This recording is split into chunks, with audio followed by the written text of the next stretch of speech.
আমি আপনার মেয়েকে বিয়ে করতে চাই।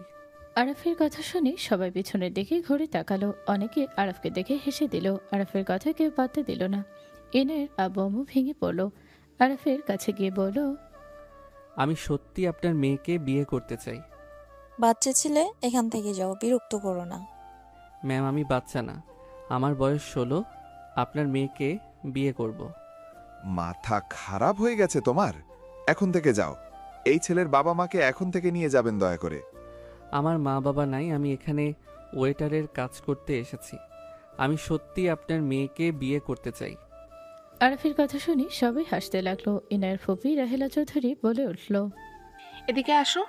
রাহেলা, বাচ্চা পোলা বিয়ে মানে বোঝে? এইদিকে আসো।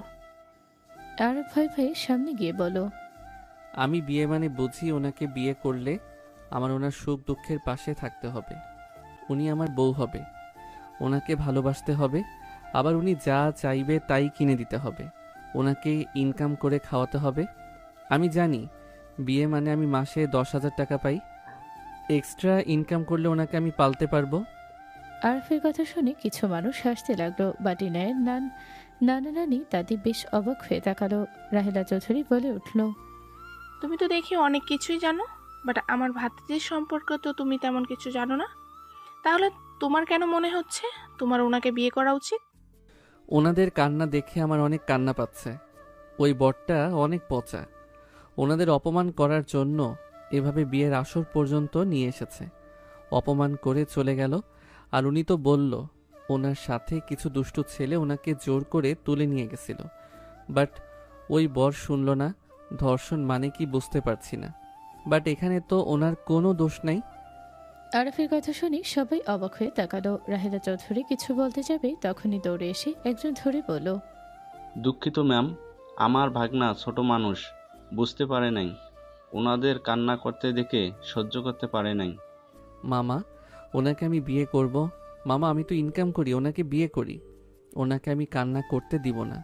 আমি ভালো স্বামী হব। চুপ, বেশি কথা বলিস, এখান থেকে চল। থামেন। আপনার ভাইগনা যদি বিয়ে করতে চায় তাহলে আমি আমার ভাতিজির সাথে বিয়ে দিতে রাজি।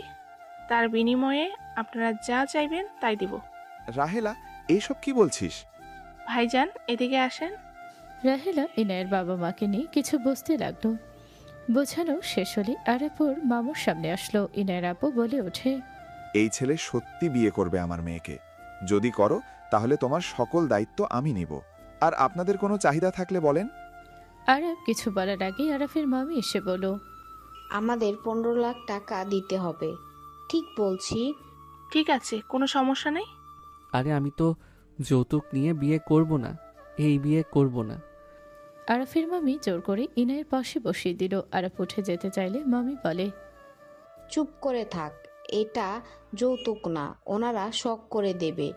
ওনাদের মেয়েকে বিয়ে করছিস, তারা কিছু দেবে না, এটা হয় নাকি? না, এইটা যৌতুক তো। চুপ। আরাফ ইনায়াকে জোর করে বিয়ে দিয়ে দিল। মামিকে 16 লাখ টাকা দিয়ে দিল। মামি খুশি হয়ে বলল, চিন্তা করবেন না, আপনারা জিতেছেন। ওকে যেভাবে পরিচালনা করার করতে পারেন। আর আরাফ, তুই এমনিতে ভালো, তাও বলছি ভালো হয়ে থাকিস বাবা। আরাফ ইনায়ের দিকে তাকাতে ইনায় পড়ে যেতে নিলে আরাফ তাড়াতাড়ি করে ধরে ফেলো। ইনায়ের আব্বু এসেছে, এসে ধরে ফেলো। ইনায়ের ভাই এসে কোলে তুলে নিতে যাবে। আরাফ সরিয়ে দিয়ে বলল, এইটা আমার বউ, সরেন, আমি কোলে নিব। আরাফ ইনায়কে কোলে তুলে নিল। ইনায়ের আম্মু বলল, রুমে নিয়ে চলো, তুমি পারবে তো? আরাফ ইনায়ের আম্মুর সাথে যেতে লাগলো। গেস্টরা সবাই চলে গেল। ইনায়কে রুমে শুয়ে দিল। রাহেলা চৌধুরী, ইনায়ের আব্বু, ইনায়ের ভাই, দাদি, নানি আসলো। আরাফ খাটে শুয়ে দিয়ে মুখে পানি দিতে লাগলো। ইনায়ের আম্মু বলতে লাগলো, ইনায়া মা, চোখ খোল। এই মা, চোখ খোল না। ইনায়ের ভাই কাছে আসতে নিলে আরাফ হাত ধরতে আশিক বলে উঠল, এই বিচি, আমি ওর বড় ভাই। ও সরি। আশিক ইনায়ের কাছে গিয়ে ভালোভাবে পানি ছিটে দিতে লাগলো। ইনায়ের জ্ঞান ফিরে আশিক বলল, ইনায়া বোন আমার, তুই ঠিক আছোস? এর সাথে এমন কিভাবে করতে পারলো? ওই আমার সাথে এমন না করলেও তো পারতো। ভাইয়া, আমি তো আগেই ওকে সব জানানোর পর ওই রাজি হয়ে বিয়ের দিনে এসেছে। আমার উপরে কিসের প্রতিশোধ নিল? কান্না করিস না বোন, আমি এর প্রতিশোধ নিয়ে ছাড়বো। ইনায়া আশিকে জড়িয়ে ধরে হাউমাউ করে কান্না করতে লাগলো। আশিক ইনায়াকে সান্ত্বনা দিতে লাগলো। ইনায়ের আম্মু ইনায়াকে শান্ত করতে বলল। আরব কান্না শুরু করে দিলে সবাই চমকে উঠল। ইনায়ের সামনের দিকে তাকাতেই আরবকে দেখে বলল, এই পিচ্চি কে? বউ তুমি কান্না করো না, তোমার কান্না দেখে আমারও অনেক কষ্ট হচ্ছে। বউ মানে? ইনেয়া, তুই জ্ঞানে ছিলি না নাকি ও তোর হাজব্যান্ড? ফুপি এসব কি বলছো? ওই আমার হাজবেন্ড মানে? বাচ্চা ছেলে আমার হাজবেন্ড কিভাবে হয়? তোর সাথে তো বিয়ে হলোই। আমি বুঝতে পারছিলাম না আমার সাথে কি হচ্ছে, আর এর ভেতরে তোমরা এই বাচ্চার সাথে বিয়ে দিয়ে দিলে। শোন, এই বাচ্চাটাই ভালো আছে, নিজের মতো করে ওকে গড়ে তুলতে পারবি। কেউ তোকে বিয়ে করতে রাজি হয় নাই, সেখানে এই পিচ্চিটা এসেছে বিয়ে করে, সবার মুখ বন্ধ করে দিয়েছে। আম্মু তাই বলে তোমরা বাচ্চা ছেলের সাথে বিয়ে দিলে? যা করছি ভালো করেছি, তোর বয়ফ্রেন্ডের রূপ তো দেখিয়ে দিয়ে গেল। ইনায় আর কিছু বলতে পারলো না। ইনায়ের চোখ দিয়ে পানি গড়িয়ে পড়তে লাগলো। ইনায় বলে উঠল, তোমরা এখন যাও তো এখান থেকে, আমাকে একা থাকতে দাও। ইনায়ের আম্মু আব্বু ভাই রাহেলা চৌধুরীর সাথে আরব চলে যেতে নিলে সাথে সাথে ইনায়ের দাদি বলল, এ ছেলে বউ রেখে আমাদের সাথে কেন আসছো? আরব অবাক হয়ে বলল। উনি না, বলো একা থাকবে। আরাফের কথা শুনে দাদি বলল, দূর বকা ছেলে, যাও তুমি গিয়ে থাকো। সবই চলে গেল। আরাফ রুমের ভেতরে প্রবেশ করলো। ইনায় আরাফকে দেখে বলল, তোমার নাম কি? জি, আমার নাম মোহাম্মদ আরাফ ইসলাম। আমার সম্পর্কে জানো তুমি? আমাকে যে বিয়ে করলে, আমি একটা ধর্ষিতা মেয়ে, যার কারণে আমার বয়ফ্রেন্ড আমাকে বিয়ে না করে ছেড়ে চলে গেছে। আমি তো জানি। সব জেনে বিয়ে কেন করলে? তোমার বয়স কত? 16। ইনায় চমকে উঠলো। আরাফের দিকে তাকিয়ে বলল, 16 বছর? এই আমার বয়স কত জানো? না। আমার বয়স 20। ও, 4 বছরের বড়, এটা কোনো ব্যাপার না। কি আবালের মতো কথা বলো! উফ, আব্বু আম্মুর কি মাথা খারাপ হয়ে গেছে নাকি? আমি যদি একবার জ্ঞানে থাকতাম তাহলে জীবনেও বিয়ে করতাম না। আপনি রেগে যাচ্ছেন কেন? চুপ, কথা বলবে না। ইনায়ের রেগে মাথার চুল টানতে লাগলো। আরাফ সাথে সাথে ইনায়ের হাত ধরে বলল, বউ পাগল হইলে নাকি? পাগলরা তো এভাবে চুল ছিঁড়ে টেনে। হাত ছাড়ো। ইনায়া আরাফের হাত সরিয়ে দিয়ে কান্না করতে লাগলো আর বলতে লাগলো, আল্লাহ, কোন পরীক্ষা আপনি নিচ্ছেন? আমি আর পারছি না। উফ, শেষমেশ কিনা একটা পিচ্চি ছেলে আমার জামাই হইল। ধ্যাত, ভালোই লাগে না। কখন থেকে পিচ্ছি পিচ্ছি করা শুরু করছে? আমি আপনার হাজবেন্ড, আমাকে সম্মান করেন। স্ত্রী হিসেবে জামাইকে এভাবে ছোট করে দেখেন কেন? আরাফের কথা শুনে ইনায় অবাক হয়ে তাকালো। ইনায় বলে উঠল, এই ঘুমাও।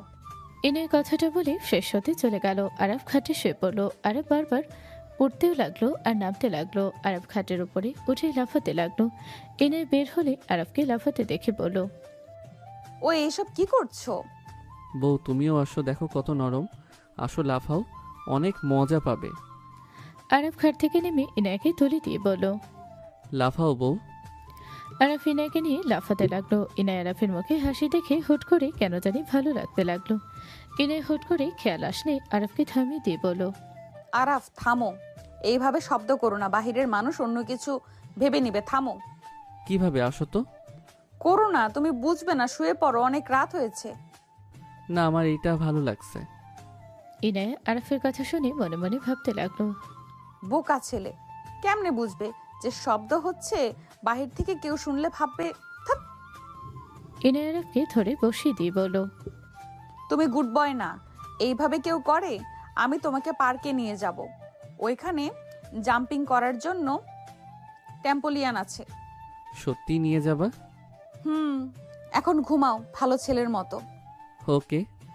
আরাফ লাফ দিয়ে শুয়ে পড়লো। আরাফ ইনায়ের দিকে তাকালে আরাফ ইনায়কে সরিয়ে দিয়ে বলল, বউ তুমিও ঘুমাও, আমি কি তোমার মাথায় হাত বুলিয়ে দিব? না, দরকার নেই, তুমি ঘুমাও, আমি ঘুমিয়ে যাব। আচ্ছা। আরাফ বাচ্চাদের মতো গালের নিচে হাত রেখে চোখ বন্ধ করে নিল। ইনায়ের সোজা হয়ে শুয়ে পড়লো। ইনায়ের চোখ বেয়ে পানি গড়িয়ে পড়তে লাগলো। ইনায় মনে মনে ভাবতে লাগলো, রনি, এমন কিভাবে করলে? তুমি তোমার বোনের প্রতিশোধ আমার উপর এইভাবে নিলে? আমার সাথে এমন না করলেও পারতে রনি। তোমাকে আমি বিশ্বাস করলাম, ভালোবাসলাম। আমি তো তোমাকে কতবার বললাম আমার থেকে ভালো কোনো মেয়েকে বিয়ে করে নিও। এতবার বোঝালাম, কে জানতো তোমার মনে এমন শয়তানি বাসা বেঁধেছে। যা করেছো তুমি আমার সাথে মোটেও ঠিক করো নাই। ইনায় কান্না করতে লাগলো। আরব ঘুমের ঘরে ইনায়ের বুকের উপরে হাত গেলে ইনায় চমকে উঠলো। রেগে মারতে যাবে, দেখে আরব ঘুমিয়ে আছে। ইনায়ের হাত আস্তে আস্তে সরিয়ে দিল। আরব ঘুমের ঘরে পা তুলে দিল। ইনায় আরফের মুখের দিকে তাকিয়ে কিছু বলল না।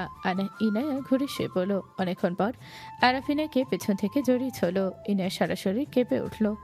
আরফের গরম নিঃশ্বাস ইনায়ের পিঠে লাগতে লাগলো। ইনায় আরফের হাত ধরতে দেখে একদম নরম। ইনায় ভাবতে লাগলো, এই পিচ্চির ফ্যামিলির মানুষই বা কেমন আমার মতো মেয়ের সাথে বিয়ে দিয়ে দিল। আমি তো বিয়ের সময় কল্পনায় ছিলাম, ভেবেছিলাম রনির সাথে বিয়ে হচ্ছে। খেয়াল করলে এই বিয়ে জীবনেও করতাম না। ইনায় কথাগুলো ভাবতে ভাবতে ঘুমিয়ে গেল। সকালে ঘুম ভাঙলে আরব দেখে ইনায় নেই। আরব উঠে রুমের চারদিকে চোখ বুলিয়ে দেখতে লাগলো। ইনায় বারান্দা থেকে বের হলে আরবকে দেখে বলল, উঠেছো? আমি ব্রাশ দেই, তুমি ওয়াশরুমে গিয়ে ফ্রেশ হয়ে নাও। আচ্ছা। ইনায় ব্রাশ করে বের করে দিল। আরব অসমে গেলে ইনায় সবকিছু বুঝিয়ে দিয়ে চলে গেল। আরব ফ্রেশ হয়ে নিল। আরব নিচে চলে গেল। নিচে গিয়ে সোজা রাহেলা চৌধুরীর কোলে মাথা দিয়ে শুয়ে পড়ল। সবাই যেন চমকে গেল। ইনায় কিছু বলতে যাবে, রাহেলা চৌধুরী ল্যাপটপে কাজ করতে করতে বলল, ইনায়া মা, মন খারাপ করিস না। আল্লাহ যা করে ভালোর জন্যই করে। রাহেলা চৌধুরী কথাগুলো বলে ল্যাপটপ থেকে চোখ সরিয়ে আরবকে দেখে চমকে উঠল। রাহেলা চৌধুরী ধাক্কা দিয়ে সরিয়ে দিল। রাহেলা চৌধুরী বলে ওঠে, এই ছেলে কি করছো? আরব হাতের কোনোতে ব্যথা পেল। আরব কান্না কান্না মুখে বলল, আমাকে এভাবে ধাক্কা দিলেন কেন? আমি আপনার কোলে তো একটু শুয়েছি। বেয়াদব, আমি তোমার ফুপি শাশুড়ি হই। আপনি আমার আম্মু হন। হোয়াট? আরাফ, কি যা তা বলো, এদিকে আসো। ইনে আরফের হাত ধরে টেনে নিয়ে যেতে লাগলো।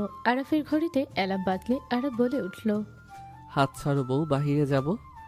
আরব বের হয়ে গেল। 15 মিনিট হেঁটে লেকের পাড়ে চলে গেল। আরব কিছুক্ষণ অপেক্ষা করার পর একজন এসে সোজা আরফের কাছে বসে বলল, সরি আমার লেট হয়ে গেছে বাবা, কতক্ষণ ধরে অপেক্ষা করছো? লেট করা আমার একদম পছন্দ না। সরি বাবা। যাই হোক আঙ্কেল, কি বলবেন সেটা বলেন। আমাকে আঙ্কেল বলো না, আমি তোমার আব্বু হই। হোয়াট? হ্যাঁ, এটাও তোমার। আরব গলায় দেখে চেনটা নেই। আরব তাড়াতাড়ি করে হাতে নিয়ে বলল, আপনি কোথায় পেলেন? আমাকে হসপিটালে যেদিন নিয়ে গেছিলে আমার বেডের পাশে ছিল। আমার বেড পাশে ছিল। 2 দিন আগে আমি ডিএনএ টেস্ট করেছিলাম, তুমি আমার ছেলে। ডিএনএ টেস্ট মানে? তোমার মাথার চুল আর আমার চুল দিয়ে টেস্ট করা হয়েছিল, রিপোর্ট এসেছে তুমি আমার সন্তান। ও আচ্ছা, সব বুঝলাম। তুমি আমার সাথে চলো। আমি আম্মুকে পেয়েছি, বাট আম্মু আমাকে ধাক্কা দিয়ে ফেলে দিয়েছে। তোমার আম্মু মানে? হ্যাঁ, এই যে ছবি উনি। আম্মুর কথা বলবে না, ওর জন্য আমি তোমাকে হারিয়ে ফেলেছিলাম। কিভাবে? আমার উপরে রাগ করে বাপের বাড়ি যাওয়ার সময় ওই গাড়ি অ্যাক্সিডেন্ট করে। ওকে অজ্ঞান অবস্থায় পাওয়া গেলেও তোমাকে পাওয়া যায় নাই। সেদিন ওই রেগে না গেলে আজ এমন কিছুই হইতো না। ও আচ্ছা। চলো আমার সাথে। আরব ওর আব্বুর সাথে চলে গেল 4 বছর পর। আরব নিজের দেশের মাটিতে পা রাখলো। আরব চারিদিকে চোখ বুলালে দেখলো ওর আব্বু দাঁড়িয়ে আছে। আরব দৌড়ে গিয়ে ওর আব্বুকে জড়িয়ে হলো। আরবের আব্বু কপালে চুমু দিয়ে বলল, চলো, তোমার দাদিমা, ফুপিরা, কাজিনরা সবাই তোমার অপেক্ষা করছে। আব্বু, আমি একটা জায়গায় যেতে চাই। কোথায়? আম্মুর সাথে দেখা করতে চাই। আরব, এখন না, বাসায় ঠিক আছে। আরব ওর আব্বুর সাথে বের হয়ে গেল। আরব ওর আব্বুকে বলল, আব্বু, আমি একবার যেতে চাই। আমি আমার আগের রূপে ফিরে যাব। তোমাকে কতবার বলবো, আমি ওদের নাম শুনতে চাই না। আব্বু, আমি আমার ওয়াইফের কাছে যেতে চাই। ওরা তোমাকে হয়তো ভুলে গেছে, আর গেলে যাও, দেখো কি অবস্থা। যদি মনে হয় মেয়েটার সাথে থাকা যাবে তাহলে আমাকে জানাও, বাট যদি না থাকা যায় তাহলে ডিভোর্স দিবে। তারপর আমি যাকে বিয়ে করতে বলবো করা লাগবে। ওকে। আরব ওর আব্বুর সাথে কথা বলতে লাগলো। আরব কথা বলতে বলতে বাসায় চলে গেল। আরব বাসার ভেতরে গেলে সবার সাথে কুশল বিনিময় করলো। 4 দিন পর আরব ব্যাগ কাঁধে নিয়ে নিচে নেমে ওর দাদিমাকে বলে উঠল, দাদিমা, আমি 1 মাসের জন্য একটু নিজের মতো করে সময় কাটাবো। ঠিক আছে দাদু ভাই, আমাকে কাল দিবে কিন্তু। আর হ্যাঁ, ট্যুর এনজয় করো। তা তো অবশ্যই দিব। আচ্ছা, ভালো থাকবেন। তুমি সাবধানে থেকো, নিজের খেয়াল রেখো। আরফ ওর দাদিমার কপালে চুমু দিয়ে বের হয়ে গেল। আরব বের হয়ে নিজের পোশাক পরিবর্তন করে সোজা বস্তিতে চলে গেল। আরব বস্তিতে গিয়ে অবাক হয়ে গেল। আরফ ওর থাকার জায়গাতে গিয়ে দেখে টিন শেড বিল্ডিং বাড়ি। আরব ভেতরে প্রবেশ করতে ওর মামি দৌড়ে এসে আরবকে জড়িয়ে ধরে বলল, বাবা কেমন আসোস? এত বছর পর কোথায় ছিলি? এই বাসা কার মামি? এটা আমাদের বাসা, ভেতরে আয়। আরব ভেতরে গেল। বাসার ভেতরে গিয়ে বসলে আরফের মামা এসে জড়িত হলো। আরব দুজনের সাথে কথা বলতে লাগলো। আরফের মামা বলে উঠল, তুই এতদিন কোথায় ছিলি? আমি কোথায় ছিলাম বলতে পারি না। আমি হারিয়ে গেছিলাম। এক ফ্যামিলির কাছে এতদিন ছিলাম। তুই একটাবারও আমাদের সাথে যোগাযোগ করবি না? নাম্বার মুখস্থ ছিল না, কিভাবে কি করব। একবার তো এখানে আসতে পারতি। ওইখানে এক ঝামেলায় পড়ে গেছিলাম। আমাকে পাচার করে দেওয়া হয়েছিল। অন্য দেশে একজনের সাহায্যে দেশে এসেছি। আরফের কথা শুনে ওর মামা মামি অবাক হয়ে গেল। মামা বলে ওঠে, কারা করছে তুই জানোস? ওদের আমি জেলে দিব। বাদ দাও, ওদের চিনি না। আচ্ছা, এত কিছু কেমনে কি? ব্যবসা দিয়েছিলাম, ওই ব্যবসায় আজ অনেক বড় হয়ে গেছে। কিসের ব্যবসা? হোটেল খুলছিলাম, ওই হোটেল এখন চালাচ্ছি। এখানে নাম করা হয়ে গেছে। খুব ভালো। আরাফ তুই এই বাসায় কি চেনস? অল্প অল্প মনে আছে। চল ওই বাসায়, ওরা তোকে অনেক খুঁজছে। আমরা ভেবেছিলাম তুই বেঁচে নাই, না হলে 4 বছরে একবার হলেও খোঁজ পাওয়া যাইতো। মামা, আমাকে নিয়ে চলো। চল। আরফ ওর মামার সাথে বাইকে করে চলে গেল। আরফের মামার কথা থেকে কথা বলতে বলতে যেতে লাগলো। আরফকে নিয়ে ইনাদের বাসার ভেতরে ঢুকলো। আরফ বাইক থেকে নেমে ব্যাগ কাঁধে নিয়ে বলল, কি ব্যাপার, ভিতরে কোনো অনুষ্ঠান হচ্ছে নাকি? বলতে পারতেছি না, কয়েক মাস ধরে যোগাযোগ করা হচ্ছে না, কাজের ব্যস্ততায়। ও আচ্ছা। আরফ ওর মামার সাথে চলে গেল। বাসার ভেতরে ঢুকলো। আরফ মায়ের মামা ভেতরে ঢুকতে আরফ দেখতে পেল 3জন ছেলে জোর করে ইনাকে নাচানোর চেষ্টা করছে। একজন ইনাকে বাজেভাবে স্পর্শ করছে। ইনায় বারবার হাত ছড়িয়ে দেওয়ার চেষ্টা করছে। আর সবাই হাসাহাসি করছে আর নাচ দেখছে। আরফ 1 সেকেন্ড দেরি না করে সোজা 3জনের ভিতরে গিয়ে আরফ সোজা ইনায়ের কোমর ধরে টান দিয়ে নিজের কাছে নিয়ে আসলো। 3জন সাথে সবাই অবাক হয়ে গেল। ইনায় অবাক হয়ে তাকালো। আরাফ ইনাকে ঘুরিয়ে পেছন থেকে জড়িয়ে ধরে নাচতে লাগলো। ইনায় আরাফের দিকে ঘুরে আরাফের মুখে হাত দিল। 3টা ছেলে রেগে বলল, ওই গান থামা। এই ছেলে, এভাবে নাচের ভিতরে ঢুকে পড়লি কেন? এইটা কি ধরনের বিয়াদবি আমাদের মধ্যে এসেছে পড়লে?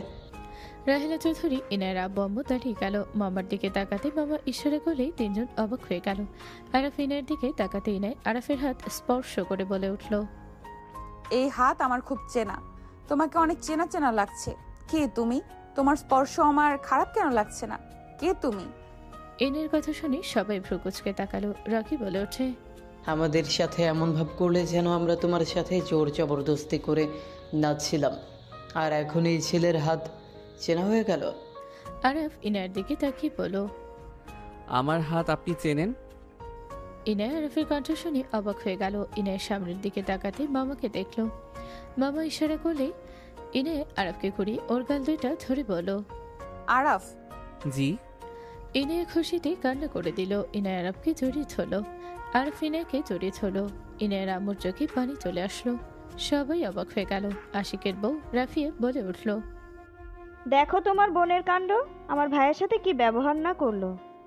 আর এখন একটা চেনা নাই জানা নাই সবার সামনে ছেলেটাকে জড়িয়ে ধরে কি খুশিতে আত্মহারা হয়ে যাচ্ছে। তোমার বোন আসলে নোংরা একটা মেয়ে। রাফিয়ার কথা শুনে আশিক রেগে গিয়ে বলল, ইনায়া হচ্ছেটা কি? ইনায় আরাফকে ছেড়ে দিল। আরাফ ইনায়ের হাত ধরে বলল, আসসালামু আলাইকুম, কেমন আছেন আপনারা? কিছুজন সালামের উত্তর নিল। আশিক অবাক হয়ে বলল, আরাফ। জি ভাইয়া। আশিক রেগে আরাফের কাছে এসে সজোরে ঘুষি মারলো। আরাফ সাথে সাথে পড়ে গেল। আরাফের ঠোঁট কেটে রক্ত পড়তে লাগলো। সবাই লাফ দিয়ে উঠে পড়ল। ইনায়ের আব্বু বলল, আশিক, কি করছিস? এই তুই এত বছর পর কোথা থেকে আসলি? এখানে এত বছর পর কেন এসেছোস? ভাইয়া থামো। চুপ কর, সামনে থেকে সর। ওকে আমি মেরে ফেলবো। 5 বছর পর কি দেখতে এসেছে ওই? আশিক আরবকে ধরে আরেকটা ঘষি মারল। ওই তিনজন ছেলে বলে উঠল, ভাইয়া কে এই ছেলে? আমরা ধরবো নাকি? আমাদের হাতে ছেড়ে দাও, আমরা দেখে নিচ্ছি। রকি কথাগুলো বলে আরবকে মারতে যাবে। আরব সাথে সাথে রকির হাত ধরে মোচড় দিয়ে বুকে একটা থাবা মারলে সাথে সাথে রকি পড়ে গেল। সবাই যেন অবাক হয়ে গেল। রকিকে সবাই ধরল আর দুইজন ভয়ে পিছিয়ে গেল। আরব বলল, ভাইয়া আমাকে কিছু বলার সুযোগ দেন। আশিক, তোমার সামনে আমার ভাইকে এভাবে মারলো আর তুমি এভাবে তাকিয়ে দেখছো কি? আমার ভাইকে ওর গায়ে হাত তুলতে বলছিলাম কি? আমি বুঝে নিব ব্যাপারটা, ওর নাক গলাতে বলছি নাকি? আর তোকে কি সুযোগ দিব বল? বাবা, ওকে পাচার করে দেওয়া হয়েছিল। ওই যে বেঁচে আছে, এখানে ফিরে এসেছে, এটাই অনেক কিছু। মামার কথা শুনে সবাই থমকে গেল। ইনায় আরবকে ধরে বলল, কি তোমাকে প্রচার করে দেওয়া হয়েছিল? আমি এখানে এসেছি, এতে কি আপনারা খুশি হন নাই? ওকে থাকেন, আমি চলে যাচ্ছি। আরব ব্যাগ তুলে চলে যেতে নিবে, সাথে সাথে আশিক হাত ধরে বলল, ইনায়া ওকে নিয়ে রুমে যা। আমার ভাইকে মারলো আর তুমি ওকে নিয়ে রুমে যেতে বলছো? কে এই ছেলে? আমার হাজবেন্ড। রাফিয়ার কথা শুনে সবাই চোখ বড় বড় করে তাকালো। রকি বুকে হাত দিয়ে উঠতে উঠতে বলল, এই ছেলে তো আমাদের ছোট হওয়ার কথা। ওর শরীরে যে শক্তি।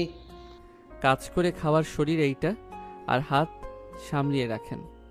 আরব কথাগুলো বলে ইনায়ের সাথে চলে গেল। আরফের চোখে চাহনি দেখে রাহেলা চৌধুরী ভাবতে লাগলো, আগের আরাফ আর এই আরাফে অনেক পরিবর্তন। ছেলেটা যদি পচার হয়ে থাকে, ওকে দেখে তো মনে হচ্ছে না। রাহেলা চৌধুরী ভাবতে লাগলো। ওদিকে আরফ ইনায়ের সাথে রুমে গেল। আরব খাটে বসতে ইনায় আরফের দিকে তাকিয়ে বলল, ধন্যবাদ। কেন? হুট করে এসেছে আমাকে নিজের কাছে টেনে নেওয়ার জন্য। আমার অসহ্য লাগছিল, ওইখান থেকে আসতে চাইছিলাম, কিন্তু জোর করে আমাকে ওইখানে আটকিয়ে রেখেছিল। কিছু বলতেও পারছিলাম না বলে ঝামেলা করতো ভাবি। বুঝলাম, আমার বউকে অন্য এক পুরুষ স্পর্শ করবে, সেটা মেনে নেওয়ার মতো ভালো মানুষ আমি না। বাহ, তোমার কথার ধরন একদম চেঞ্জ। 4 বছরের পরিবর্তন হয়ে গেছো। তোমাকে চেনা যাচ্ছে না। দাড়িতে তোমাকে বেশ সুদর্শন লাগছে। ধন্যবাদ, আপনি অনেক শুকিয়ে গেছেন। কই গেছেন? তোমাকে কারা পাচার করেছিল আর তুমি কোথায় ছিলে? ওদের চিনি না, কিন্তু আমি ওইখান থেকে পালিয়ে গেছিলাম। আমাকে একজন ফ্যামিলি দেখে শুনে রাখছিল, আমি ওইখানে থেকেছি। তোমার কোনো খোঁজ খবর ছিল না? একবার তো তুমি তোমার মামার সাথে যোগাযোগ করতে পারতে। আমার কারো নাম্বার মুখস্থ ছিল না, আর ভয়ে ভয়ে সময় কেটেছে। এখন আর কাউকে ভয় পাই না, এখন আমি একা চলতে শিখে গেছি। বুঝতে পারছি, যেভাবে রনিকে মারলে আমি তো অবাক হয়ে গেছি। এক পলকে কিভাবে মারলে? স্বপ্ন মনে হচ্ছে। তাই? তোমার ঠোঁট দিয়ে তো রক্ত পড়ছে। ওয়েট করো, আমি পরিষ্কার করে দেই। ইনে ফার্স্ট এইড বক্স বের করে আরাফের পাশে বসলো। আরাফের মুখে তুলো দিয়ে পরিষ্কার করতে গেলে আরাফ মুখ সরিয়ে নিল। ইনে হেসে বলল, অনেক সাহসী হয়ে গেছো, পরিষ্কার করে দাও। একটু তো জ্বালা করবে। ওইটা একটু ভয় লাগে। চোখ বন্ধ করো, আমি তাড়াতাড়ি করে স্যাভলন দিয়ে মুছে দেই। আরাফ চোখ বন্ধ করে ইনায়ের দিকে মুখটা এগিয়ে দিল। ইনায়ের কাছে মুখ দিলে ইনায়ের নিঃশ্বাস ঘন হয়ে যেতে লাগলো। ইনায় আরাফের দিকে তাকিয়ে থাকতে লাগলো। আরাফ চোখ খুলতে ইনায় তাড়াতাড়ি করে পরিষ্কার করে স্টিকার ব্যান্ডেজ লাগিয়ে দিল। আরাফ ইনায় ঠোঁটের দিকে তাকালো। আরাফ ইনায় ঠোঁটের দিকে ঠোঁটে গিয়ে নিতে যাবে, সাথে সাথে ইনায় মুখটা সরিয়ে নিয়ে বলল, বড় হয়ে গেছো। ইনায়ের কথা শুনে আরাফ হেসে দিয়ে বলল, 20 বছরে পা দিয়েছি, এখন ছোট থাকার কথা ছিল নাকি? না তা না, যাই হোক তুমি ফ্রেশ হয়ে নাও, আমি তোমার জন্য খাবার নিয়ে আসি। সমস্যা নাই, আমি খাবো না কিছু। থাকো, নিয়ে আসি। ইনায় চলে যেতে নিলে আরাফ ইনায়ের হাত ধরে ফেললো। ইনায় কেঁপে উঠলো। ইনায় বলে উঠলো, ছাড়ো। বসেন, আমার পাশে খাবার পরে খাওয়া যাবে। আপনাকে দেখি না 4 বছর ধরে। আরাফের কথা শুনে ইনায় পাশে বসলো। ইনায় আরাফের দিকে তাকিয়ে বলল, আরাফ, তুমি আমার থেকে ডিভোর্স নিবে না। ডিভোর্স নিব মানে? এখন তুমি সব বোঝো, জানো। এখন তুমি চাইলে আমাকে ছেড়ে দিতে পারো। তুমি সুদর্শন যুবক, তোমার পেছনে কত মেয়ে লেগে আছে। হয়তো তার ভেতরে একজন অবশ্যই তোমার পছন্দ হয়েছে। আমার মনে হয় আমার মতো ধর্ষিতা সিনিয়র মেয়ে তোমার পছন্দ হওয়ার কথা না। ও আচ্ছা, আপনি তাহলে গণক, আগে থেকে সবকিছু জানেন। গণক হতে হবে না, এইটা স্বাভাবিক বিষয়, বোঝাই যায়। তোমার জায়গায় আমি থাকলে আমিও তাই করতাম। বুঝলাম, বাট আমি আসার পর যে মানুষটা আমার হাত স্পর্শ চেনা লাগে, আমাকে আরাপ জানার পর আমাকে সবার সাথে জড়িয়ে ধরে খুশিতে কান্না করতে পারে, সেখানে বোঝা যায় আমার প্রতি তার কতখানি ভালোবাসা। আমাকে চেনার আগে আমি তার কাছে ছিলাম না, তারপর সেই আমাকে স্বামী হিসেবে মেনে নিয়ে আমার অপেক্ষা করে গেছে, সেখানে আমি কিভাবে তাকে ছেড়ে দেওয়ার কথা চিন্তা করব? আরাফ, আবেগ দিয়ে জীবন চলে না। আমি জানি আমি তোমার যোগ্য না, তাই আবেগ দিয়ে কোনো কথা বলো না। আচ্ছা, কে কার যোগ্য সেটা আপনি খুব ভালো করে জানেন দেখছি, কিন্তু কথা, আমি তো আপনার নখেরও যোগ্য না। আমি বস্তির একটা ছেলে, যার বাবা মায়ের কোনো খোঁজ নাই, কেমন সন্তান তাও জানেন না। আমাকে যে বস্তি থেকে রাজপ্রাসাদে থাকার জায়গা হয়েছে, সেখানেই তো আমার সৌভাগ্য। পড়াশোনা করো, ভালো চাকরি করবে। পড়াশোনা করলে, ভালো চাকরি করলে এসব কোনো ব্যাপার না। আর আজ টাকা আছে, কাল নাও থাকতে পারে, কিন্তু জীবনসঙ্গী সারা জীবনের জন্য। যাকে পছন্দ হয় না তার সাথে আবেগ দিয়ে সংসার করা যায় না। কিছুদিন গেলে অশান্তি, একে অপরকে ভালো লাগবে না। শুধু শুধু ঝামেলা না করা ভালো। তুমি আমাকে ছেড়ে দিও। এখন তোমার মামাও মোটামুটি ভালো পর্যায়ে আছে। তুমি পড়াশোনা শুরু করো, ভালো কিছু করবে। আর সুন্দর অল্প বয়সের মেয়ে দেখে বিয়ে করে নিও, ওটাই সব থেকে বেস্ট কাজ হবে। ইনায়ের কথা শুনে আরাপ পানির গ্লাসে ঢেলে ইনায়ের দিকে ধরে বলো, নেন পানি খান। অনেক সুন্দর কথা বলছেন। সুন্দর কথাগুলো বলতে গিয়ে নিশ্চয়ই আপনার পিপাসা পেয়েছে। আরাফের কথা শুনে ইনায়ের ভ্রুকুচকে তাকালে আরাফ নিজেই পানি খেয়ে বলো, থাক, আমি খেয়ে নিলাম। আপনার কথা শুনে আমার পিপাসা লেগে গেছিল। আমি মজা করছি না, আমি সিরিয়াসলি কথাগুলো বলছি। আমি বুঝেছি, আমি যাই করি না বা যাই বলি না কেন, আপনার মনে হবে আমি আবেগে এইসব করছি, তাই আমি আপনাকে কিছু বলবো না। আপনার যেটা ভালো লাগে তাই করেন। বাই দ্য ওয়ে, আমি আপনাদের কলেজে ভর্তি হব। তুমি পড়াশোনা করছো? হ্যাঁ, যাদের কাছে ছিলাম ওনারা ভর্তি করেছিল। কোন ক্লাসে? অনার্সে 2য় বর্ষে ভর্তি হব। ওকে, সার্টিফিকেট থাকলে করে দেওয়া যাবে। তোমার পড়া দেখি ভালোই এগিয়েছে। বয়স অনুযায়ী ঠিক আছে। ওকে, ঠিক আছে। আচ্ছা, পোশাক চেঞ্জ করেন, এভাবে থাকবেন নাকি? চেঞ্জ করব। ইনায়ের কথা শেষ করতে ইনায়ের আব্বু আম্মু আশিক রাহেলা চৌধুরী আসলো। আরে বসা থেকে উঠলো। ইনায়ের আব্বু বলল, তোমার মামার থেকে অনেক কিছু শুনলাম। তোমার কি একটুও মনে নাই কারা এই কাজ করছে? না। তোমাকে কারা বাঁচিয়েছিল? তারা এখন কোথায়? দেশের বাহিরে। ওই যে কল দিয়েছে। আরব কল রিসিভ করলো। আরব কথা বলতে লাগলো। আরব সবার সাথে পরিচয় করে দিতে লাগলো। রাহেলা চৌধুরী কথা বলতে লাগলো। আরব ভাবতে লাগলো, আব্বু ঠিক বলছিল, সবাইকে বোকা বানানো গেলেও আপনাকে যাবে না। ভাগ্য ভালো, সব আব্বু আগেই রেডি করে রাখছে। আর কত কি যে করা লাগবে। রাহেলা চৌধুরী কথা বলা শেষ করে আরাফের কাছে ফোন দিল। আরব কিছু কথা বলে ফোনটা কেটে দিল। আরাফের দিকে তাকিয়ে রাহেলা চৌধুরী বলল, তোমার ভাগ্য ভালো, ওনাদের মতো ভালো মানুষ পেয়েছিলে। সব আল্লাহর অসীম দোয়া। তুমি চিন্তা ভাবনা কি নিলে? তোমার তো এখন টাকা পয়সার অভাব নাই, তোমার সব খরচ তারা চালায়। তোমাকে দেখি অনেক ভালোবাসে। তাহলে আমার ভাতিজিকে ছেড়ে দেওয়ার জন্য এসেছো নাকি? সময় বলে দিবে কি জন্য এসেছি। এখন কোনো কিছু বলবেন আবেগ। সো এইসব কথা শোনার মুড আপাতত আমার নাই। ভালো পরিবর্তন হয়েছ, কথাবার্তা সবকিছু চেঞ্জ। বড় হয়েছি, দেশের বাহিরে থাকছি, ব্যাপারটা অন্যরকম।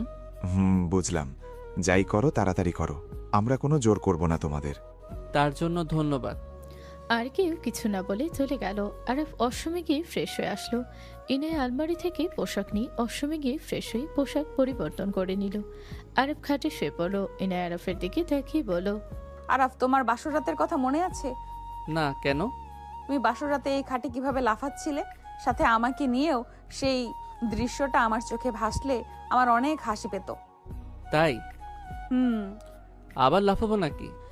না, আমার খাট ভেঙে যাবে। আমি খাট চেঞ্জ করি নাই, তোমার এই খাটে স্মৃতি ছিল জন্য। ইনায়ের কথা শুনে আরব মুখে হাসি ফুটে উঠলো। আরব ফোন থেকে মুখ সরিয়ে ইনায়ের দিকে তাকিয়ে বলল, তাহলে বুঝতে পারছেন আপনি আমাকে অল্প হইলেও ভালোবাসেন। না। ওকে মেনে নিলাম। যাই হোক, রেডি হন, বের হব। কোথায় যাবে? হাঁটতে যাব। লেকের পাড়ে যাবে? হুম। ওকে, আমি আসছি। ইনায় চলে গেল। আরব খাট থেকে নেমে ওর দাদিমাকে কল দিল, বারান্দায় গিয়ে কথা বলো। ইনায় রেডি হলে বারান্দায় আসলো। আরব সাথে সাথে কলটা কেটে দিল। আরব পিছনে ঘুরে বলল, আপনাকে অনেক সুন্দর লাগছে। আরব ইনায়কে এগিয়ে যেতে ইনায়ের দেয়ালের সাথে পিঠ ঠেকে গেল। আরব ইনায়ের অনেকটা কাছে গেলে ইনায় চোখটা বন্ধ করে নিল। আরব ঠোঁটের দিকে যেতে ইনায় ঠোঁট জোড়া নড়তে লাগলো। আরব ইনায়ের অবাক করে দিয়ে কপালে চুমু দিল। ইনায় চোখ খুলে ফ্রুকুচকে তাকালো। আরব বলল, চলো। আরব সামনে এগিয়ে গেলে ইনায় পেছন থেকে মারতে গিয়েও মারল না। আরব আয়নায় দেখলো, মিটি মিটি হাসলো। ইনায় অনেকটা কাছে আসাতেই আরব সাথে সাথে পেছনে ঘোরে, মাথার পেছনে ধরে ঠোঁট জোড়া নিজের দখলে নিয়ে নিল। ইনায় চোখ বড় বড় করে গেল। 3 মিনিট পর আরব ছেড়ে দিল। আরব ঠোঁট মুছতে লাগলে ইনায় নিঃশ্বাস ফেলতে ফেলতে বলল, ফাজিল ছেলে কোথাকার। আরব হেসে ইনায়কে কোলে তুলে নিল। ইনায় লজ্জায় লাল হয়ে যেতে লাগলো। ইনায় বলতে লাগলো, কি করছো? আমাকে নামিয়ে দাও, নিচে সবাই আছে। আছে, তাতে আমার কি? আমি কি অন্যজনের বউকে কোলে নিয়েছি নাকি? আমার বউকে আমি নিয়েছি। আরফের কথা শুনে ইনায় লজ্জায় আরফের দিকে তাকিয়ে ভাবতে লাগলো, উফ, এই ছেলে কত রোমান্টিক হয়েছে। আমার তো লজ্জায় মাটির নিচে মিশে যেতে ইচ্ছে করছে। আরফ ইনায়কে নিয়ে নিচে নামলে সবাই অবাক হয়ে তাকিয়ে থাকলো। আরফ একজনকে দেখে ইনায়কে নামিয়ে দিল। আরফ কিছু বলার আগে সামনে থাকা ছেলেটা সোজা দৌড়ে এসে আরফকে থাপ্পড় মেরে দিল। আরফ নিজেও থাপ্পড় মেরে দিল। ইনায় কিছু বলতে যাবে, সাথে সাথে ছেলেটা আরফকে জড়িয়ে ছড়ে বলল, সারা জোরে হয়ে গেল না? হি হি, একটু জোরে হয়েছে মনে হচ্ছে। 4 বছর পর তুই এসেছিস, আমার সাথে কোনো যোগাযোগ নাই। আরফ ছেড়ে দিয়ে হেসে ইনায়কে বাহুর সাথে জড়িয়ে নিয়ে বলল, আরে তোর সাথে দেখা করতে যাচ্ছিলাম আমার বউকে নিয়ে। আরফের কথা শুনে রাকিব অবাক হয়ে গেল। রাকিব বলে ওঠে, হোয়াট? এনায়া আপু তোর বউ মানে? হুম, আমার ওয়াইফ। তুই চেনস? আর এখানে কি করস? ওই তো আমার কাজিন। আরফ অবাক হয়ে গেল। আরফ রাকিবকে আরেকটা থাপ্পড় মেরে বলল, শালা, তুই নিজেই আমার শালা, আমাকে শালা বলে আরেকটা খাবি? আরফের কথা শুনে রাকিব গালে হাত দিয়ে বলল, শালা, তুই আপুকে কেন বিয়ে করছস? শালা, আমার আগেই সন্দেহ হয়েছিল। হুট করে আমার ফ্রেন্ড আরাফ হারিয়ে গেল, আবার তার হাজব্যান্ড আরাফও হারিয়ে গেছে।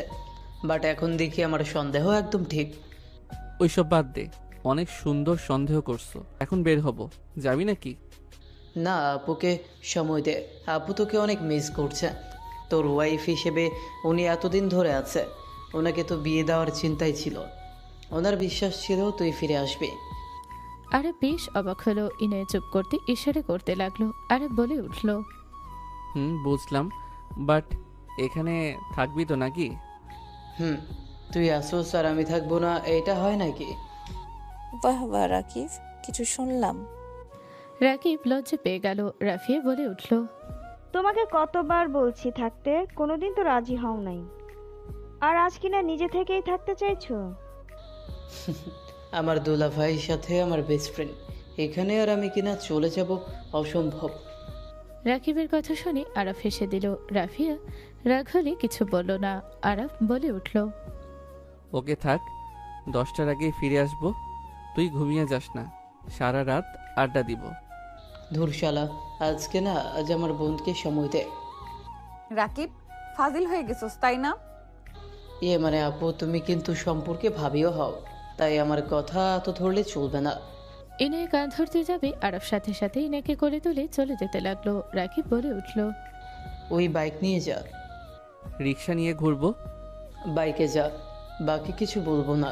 এখানে আম্মু খালামুনি মামিরা আছে, তাই ভদ্র হয়ে গেলাম। ওয়েট, আন্টি কোনটা রে?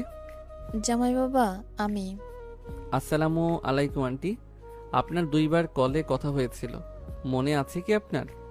হ্যাঁ, মনে আছে। রাকিব তোমার কথা ভেবে কত যে কান্না করেছে, তোমাকে ওই অনেক মিস করেছে। আমি জানি, এখন আর হারাবো না। আচ্ছা আন্টি, পরে কথা হবে। আরফ চলে গেল। রকি রাগে হাত মুছো করে নিল। রিক্সা নিয়ে ইনায়কে বসিয়ে দিল। দুজন রিক্সায় ঘুরতে লাগলো। লেকের পাড়ে বসে থাকতে লাগলো। পানিতে পাথর ছুটতে লাগলো। ইনায় বলে ওঠে, আজকের দিনটা আমার লাইফের বেস্ট সময় ছিল। আমি আজকের মতো এত খুশি হই নাই কখনো। তোমার সাথে প্রতিটা মুহূর্তে আমি যতটাই হেসেছি, কাল রাত্রির পর থেকে আর হাসি নাই এতটা। আচ্ছা, আপনার সাথে এমন কাজ কে করছিল সেটা কি জানেন? কে করছে? রনির প্ল্যান ছিল ওর বন্ধুদের নিয়ে এইসব করেছিল। হোয়াট? এসব কি বলেন? ঠিক আছে, আমি যখন জানি, আমার কানকে আমি বিশ্বাস করতে পারছিলাম না। আমার ওর সাথে প্রথমে পড়তো না, আমাকে অনেক ডিস্টার্ব করতো। একবার ওকে অপমান করেছিলাম, সেটা প্রতিশোধ নিয়েছে। আর ওর বোনের সাথে আশিক ভাইয়ের রিলেশন ছিল। ওর বোন 12 ভাতারি ছিল, অন্যদের থেকে ধোকা খেয়ে ভাইয়ার কাছে আবার ফিরে আসতে চেয়েছিল। ভাইয়ার নেয় নাই। এইটাতে ওর বোন আত্মহত্যা করতে নিয়েছিল। 2 রাগ আমার উপরে খাটায়। মানুষ কতটা জঘন্য হতে পারে! ওকে পুলিশে দেন নাই? দিয়েছি। আমি থাকলে ওকে খুন করতাম। যাই হোক, আমি তোমাকে একটা কথা বলবো। কি কথা? থাক, এখন কিছু বলবো না, পরে সবার সাথে সময় হইলে বলবো। কি কথা বলো? কিছু না। আচ্ছা, বাসায় চলো, তোমার শীত লাগছে মনে হয়। চলো, ঘুমও পাচ্ছে। আরাফিনাকে নিয়ে রাস্তায় চলে গেল, রিক্সা নিয়ে চলে গেল। আরাফিনাকে বাহুর সাথে জড়িয়ে নিল। ইনায়া আরাফের দিকে তাকিয়ে থাকতে লাগলো আর ভাবতে লাগলো। আমার ভাবতে অনেক অবাক লাগছে, এত সুদর্শন ছেলে আমার হাজবেন্ড। ভার্সিটির কেউ তো বিশ্বাস করবে না। কি ব্যাপার, এভাবে তাকিয়ে কি ভাবেন? সত্যি করে বলো তো, কয়টা মেয়ের সাথে রিলেশন করছো? 100টা। আরাফের কথা শুনি ইনায় মোট অফ হয়ে গেল। ইনায় কিছু বলল না। ইনায় আরাফের হাত সরিয়ে দিতে লাগলো। আরাফ ফিক করে হেসে বলল, আরে শুনেন, 100 প্রথমের 1 বাদ দিলে কত থাকে? 99টা। ধ্যাত, আমি ভিতর থেকে বাদ দিয়ে বলি নাই। আমি 100 প্রথমে যে 1 আছে ওইটা বাদ দিলে লাস্টে 2টা 00 আছে, সেটার কথা বলছি। বিশ্বাস হয় না। আমার মাথায় আছে যে আমার একটা সুন্দরী বউ আছে, তাই প্রেম করার কোনো দরকার নাই। পাম দিচ্ছ? যেইটা মনে করো। তাহলে পাম দিচ্ছ? রুমে চলেন, পাম দিচ্ছি নাকি কি দিচ্ছি বুঝিয়ে দিব। আরাফের কথা শুনে রিক্সাওয়ালা মামা হাসতে লাগলো। ইনায় লজ্জা পেয়ে গেল। আরাফ হাসি দিয়ে বলল, মামা। আরাফের কথা শুনে মামা বলল, জি মামা, বাসায় এসে গেছে। দুজন নামলো, আরাফ ভাড়া দিল। রিক্সাওয়ালা চলে গেল। ইনায় আরাফকে মারতে লাগলো আর বলতে লাগলো, ছি, তুমি এত ফাজিল। আর আমি কি করলাম মামা? যদি উল্টাপাল্টা ভাবে সেখানে আমি কেমনে ঠেকাবো? ইনায় আরাফের কথা শুনে লজ্জায় রেগে মারতে যাবে, আরাফ দৌড়ে ভেতরে চলে গেল। ইনায় আরাফের পেছন পেছন দৌড়াতে লাগলো। আরাফ সোজা ইনায়ের কোমর ধরে ঠোঁট জোড়া বসিয়ে দিল। ছাদের উপর থেকে কিছুজন বলে উঠল, রোমান্টিক কাপল, আমরা ওপরে, আমরা দৃশ্য দেখতে পারছি। দুজন তাড়াতাড়ি করে দূরে সরে গেল। ইনায় লজ্জায় উপরের দিকে তাকাতে আরাফ দেখে সবাই উপরে। রাকিব বলে উঠল, উপরে। দুইজন বাসার ভেতরে গেল। ইনায় লজ্জায় বলে ওঠে, হুটহাট করে এইভাবে কিস করবে না তো। ঠিক আছে, কিস করব না, চুম্মা দিব, তাহলে হবে? আরাফের কথা শুনে ইনায় ভ্রু কুচকে তাকালে ইনায় বলে উঠল, আল্লাহ, এই ছেলে এত ফাজিল কেমনে হইল? কিউট বাচ্চা থেকে ফাজিল হয়ে গেছে। আরাফ আবার ঠোঁট এগিয়ে নিতে যাবে, ইনায়ের সাথে সাথে উপরে চলে গেল। আরাফ হাসতে লাগলো। ইনায়ের রুমে গিয়ে ফ্রেশ হয়ে নিল, পোশাক চেঞ্জ করে ছাদে চলে গেল। আরাফ ফ্রেশ হয়ে ছাদে গেলে আরাফ ছাদে উঠতেই রাকিব বলে উঠল, ভাই এদিকে আয়। আরাফ রাকিবের সাথে এক সাইডে চলে গেল। আরাফ রাকিবের সাথে কথা বলতে লাগলো আর হাসাহাসি করতে লাগলো। ইনের সবার সাথে কথা বলতে লাগলো আর চোখে আরাফকে দেখতে লাগলো। ইনের কাজিন রাইসা বলে উঠল, এভাবে আর চোখে না তাকিয়ে কাছে গেলেই তো পারিস, জামাইকে দেখি চোখে হারিয়ে ফেলছিস। রাইসার কথা শুনে সবাই হাসতে লাগলো। ইনের লজ্জা পেয়ে গেল। তুলি বলে উঠল, দুলা ভাই এদিকে আসেন, আপনার বউয়ের আপনাকে দেখতে সমস্যা হচ্ছে। তুলির কথা শুনি ইনায় লজ্জায় মারতে যাবে। তুলির সাথে সাথে লাফ দিয়ে উঠল। সবাই হেসে বলো, ইনায় তো দেখে জামাইকে চোখে হারাচ্ছে। জামাই বাবা চলে আসো। সবাই হো হো করে হেসে দিল। রাকিব আরবকে টেনে নিয়ে আসলো। আরবকে ইনায়ের পাশে বসিয়ে দিলে ইনায় উঠে রাহেলা চৌধুরীর কাছে গিয়ে বসে পড়লো। সবাই ভ্রুকুচকে তাকালো। তুলি বলল, যাক বাবা, এতক্ষণ চোখে হারাচ্ছিল আর এখন কাছে নিয়ে এসেছে, দিল দূরে সরে গেল। আমার মতো জামাই তোর কপালে পড়লে বুঝতি। আমার পেছনে না লেগে নিজের কাজ কর।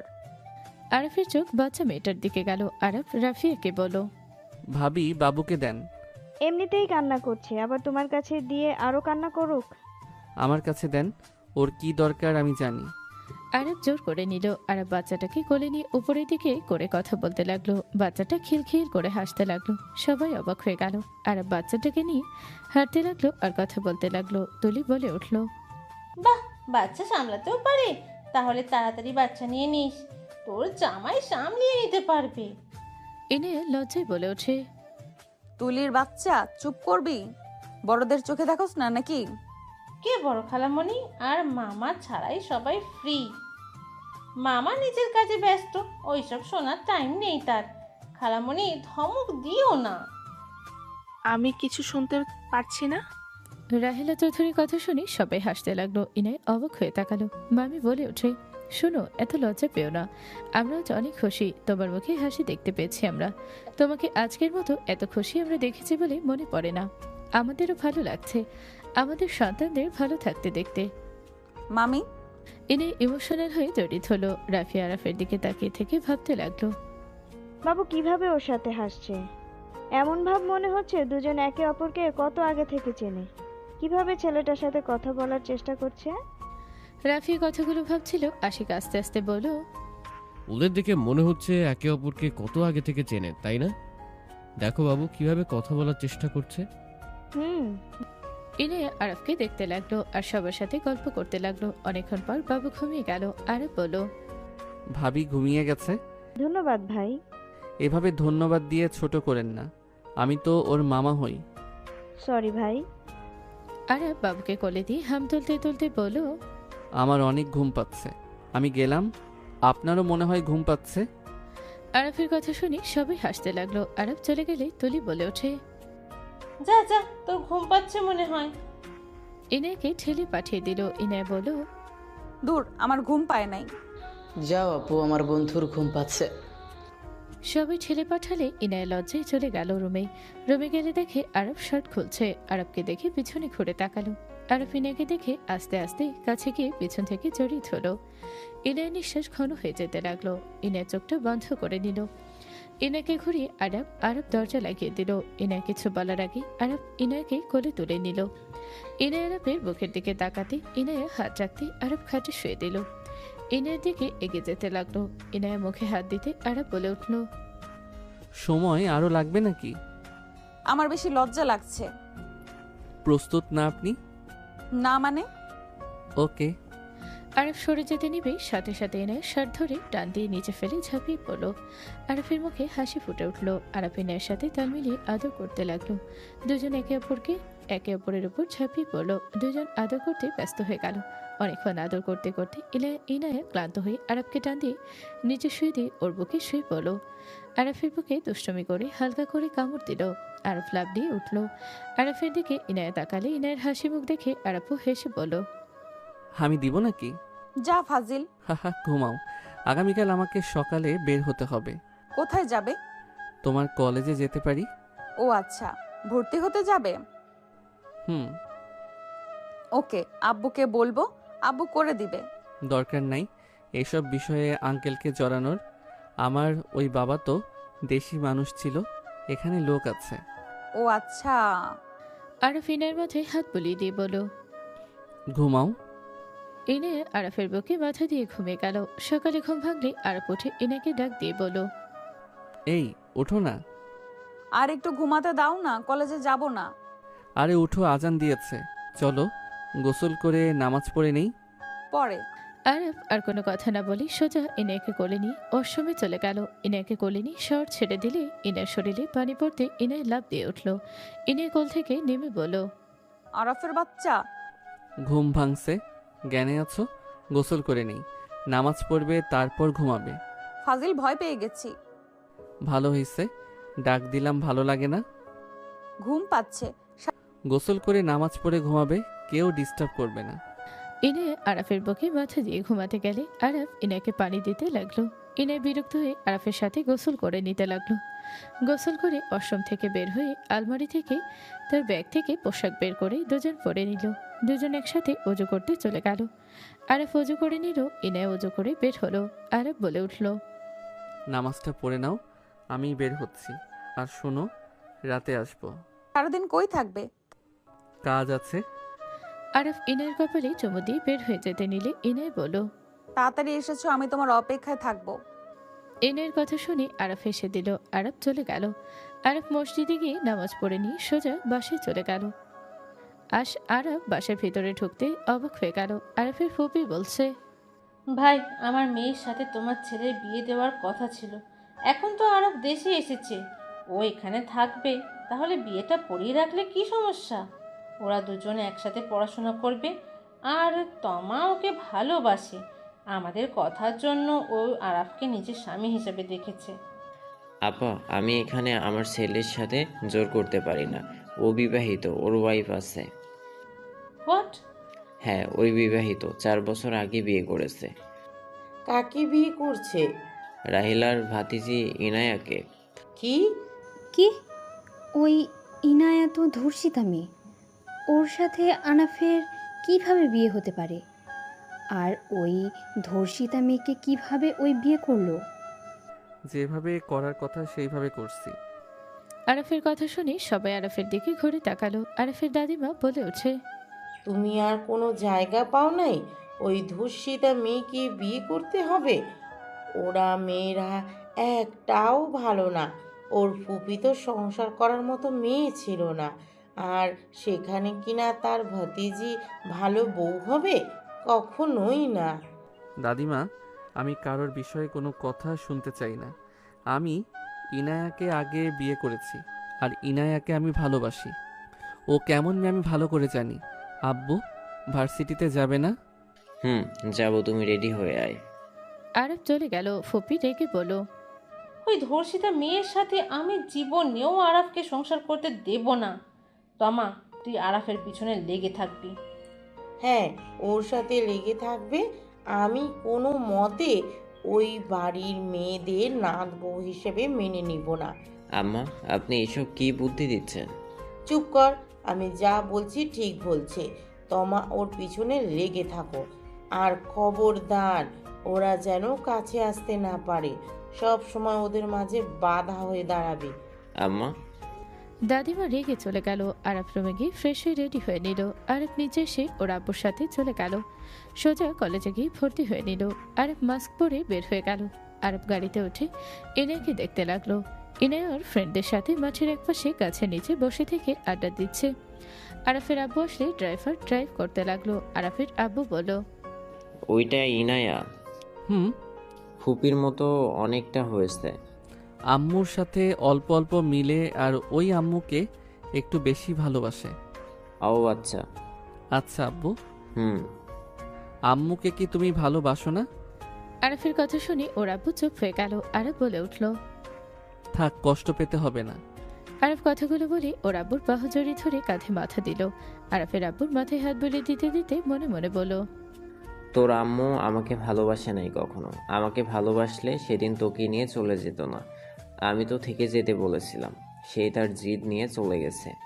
আরফের আব্বুর চোখের কোণায় পানি গড়িয়ে পড়তে তাড়াতাড়ি করে মুছে নিল। আরফের দিকে তাকাতে দেখে ঘুমিয়ে গেছে। বাসায় গেলে আরফের আব্বু আরফকে আস্তে আস্তে ডাক দিল।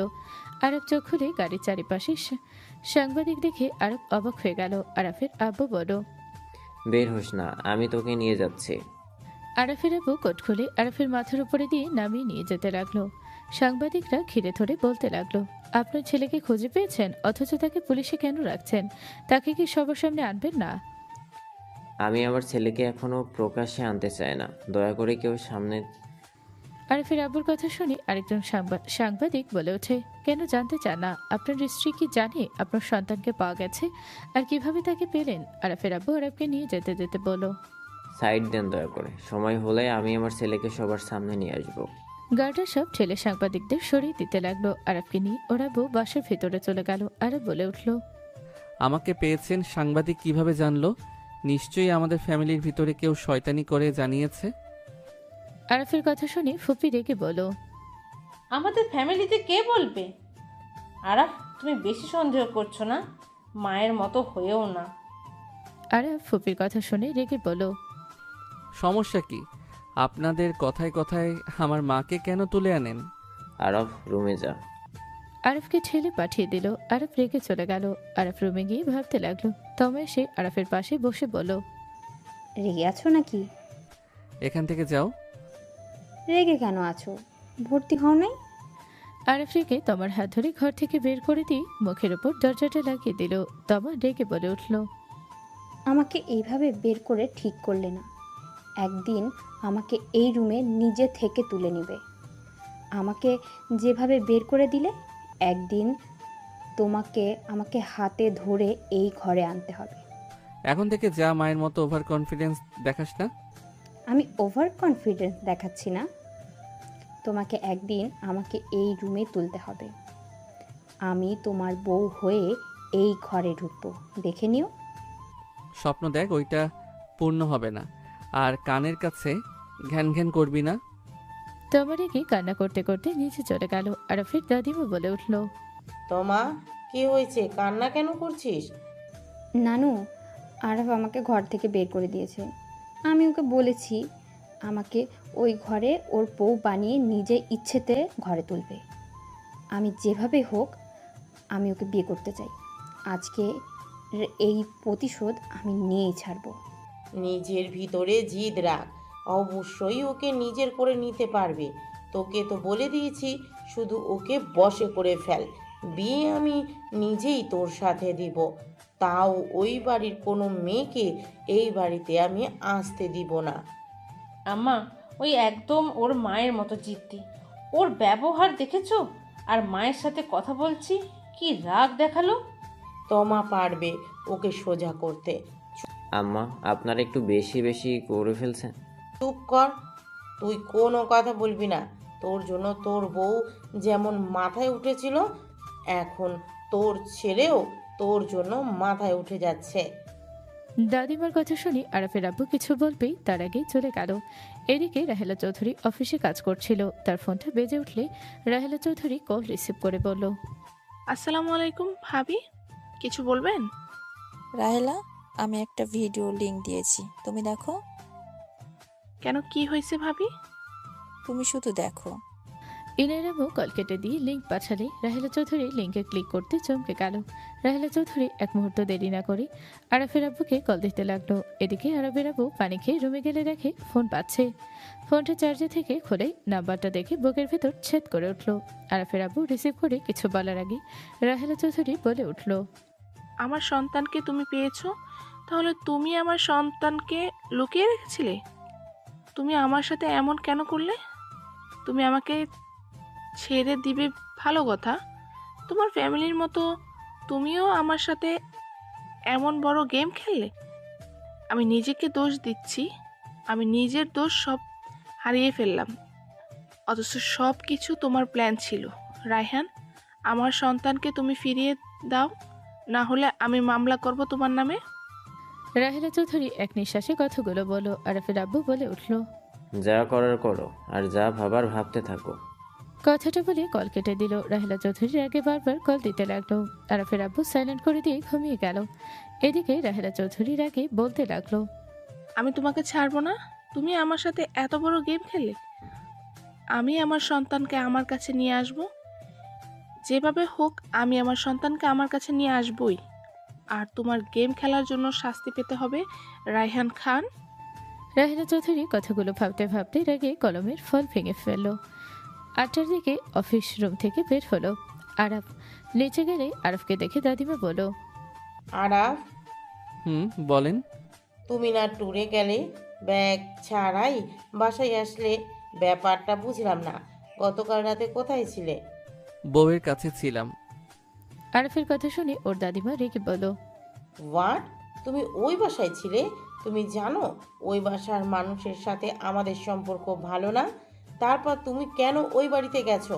আর আমাকে কিভাবে মিথ্যা বলতে পারলে? আপনার থেকে তো শিখা। কি? আরফ কিছু না বলে বের হয়ে গেল। আরফ রিক্সা নিয়ে সোজা ইনায়ের বাসার সামনে চলে গেল। আরফ রিক্সা ভাড়া দিয়ে বাসার ভেতরে চলে গেল। আরফ ভেতরে প্রবেশ করতেই দেখে সবাই সোফায় বসে থেকে চিন্তা করছে। আরফ রাহেলা চৌধুরীর পাশে বসে বলছে, ফুপি, তুমি একদম চিন্তা করো না। ফুপা যে কাজ করছে একদম ঠিক করে নাই। উকিল আঙ্কেলের সাহায্য নাও। হ্যাঁ, আমি আর সময় নষ্ট করব না। আমার সন্তানকে আমার কাছে আমি ফিরিয়ে আনবো। ও যে এই ফ্যামিলি, ওরা আমার ছেলেকে ভুলভাল বোঝাচ্ছে। যেমন রায়হানকে বোঝাতো, তেমন আমার ছেলেকেও বোঝাচ্ছে। না হইলে আমার ছেলে একবার হলেও তো ওর মায়ের কাছে আসতো। রাহেলা চৌধুরী কান্না করতে লাগলো। আশিক বলে ওঠে, ফুপা এমন গেম কিভাবে খেলতে পারলো? একজন মায়ের কাছ থেকে সন্তানকে এভাবে লুকাতে কিভাবে পারলো? ফুপি, তুমি যেহেতু জেনে গেছো রাত বেঁচে আছে আর ফুপার কাছে আছে, তুমি আইনের সাহায্য নাও, নাই তুমি পাবে। দেখো, রায়হানের মা একজন খারাপ মহিলা।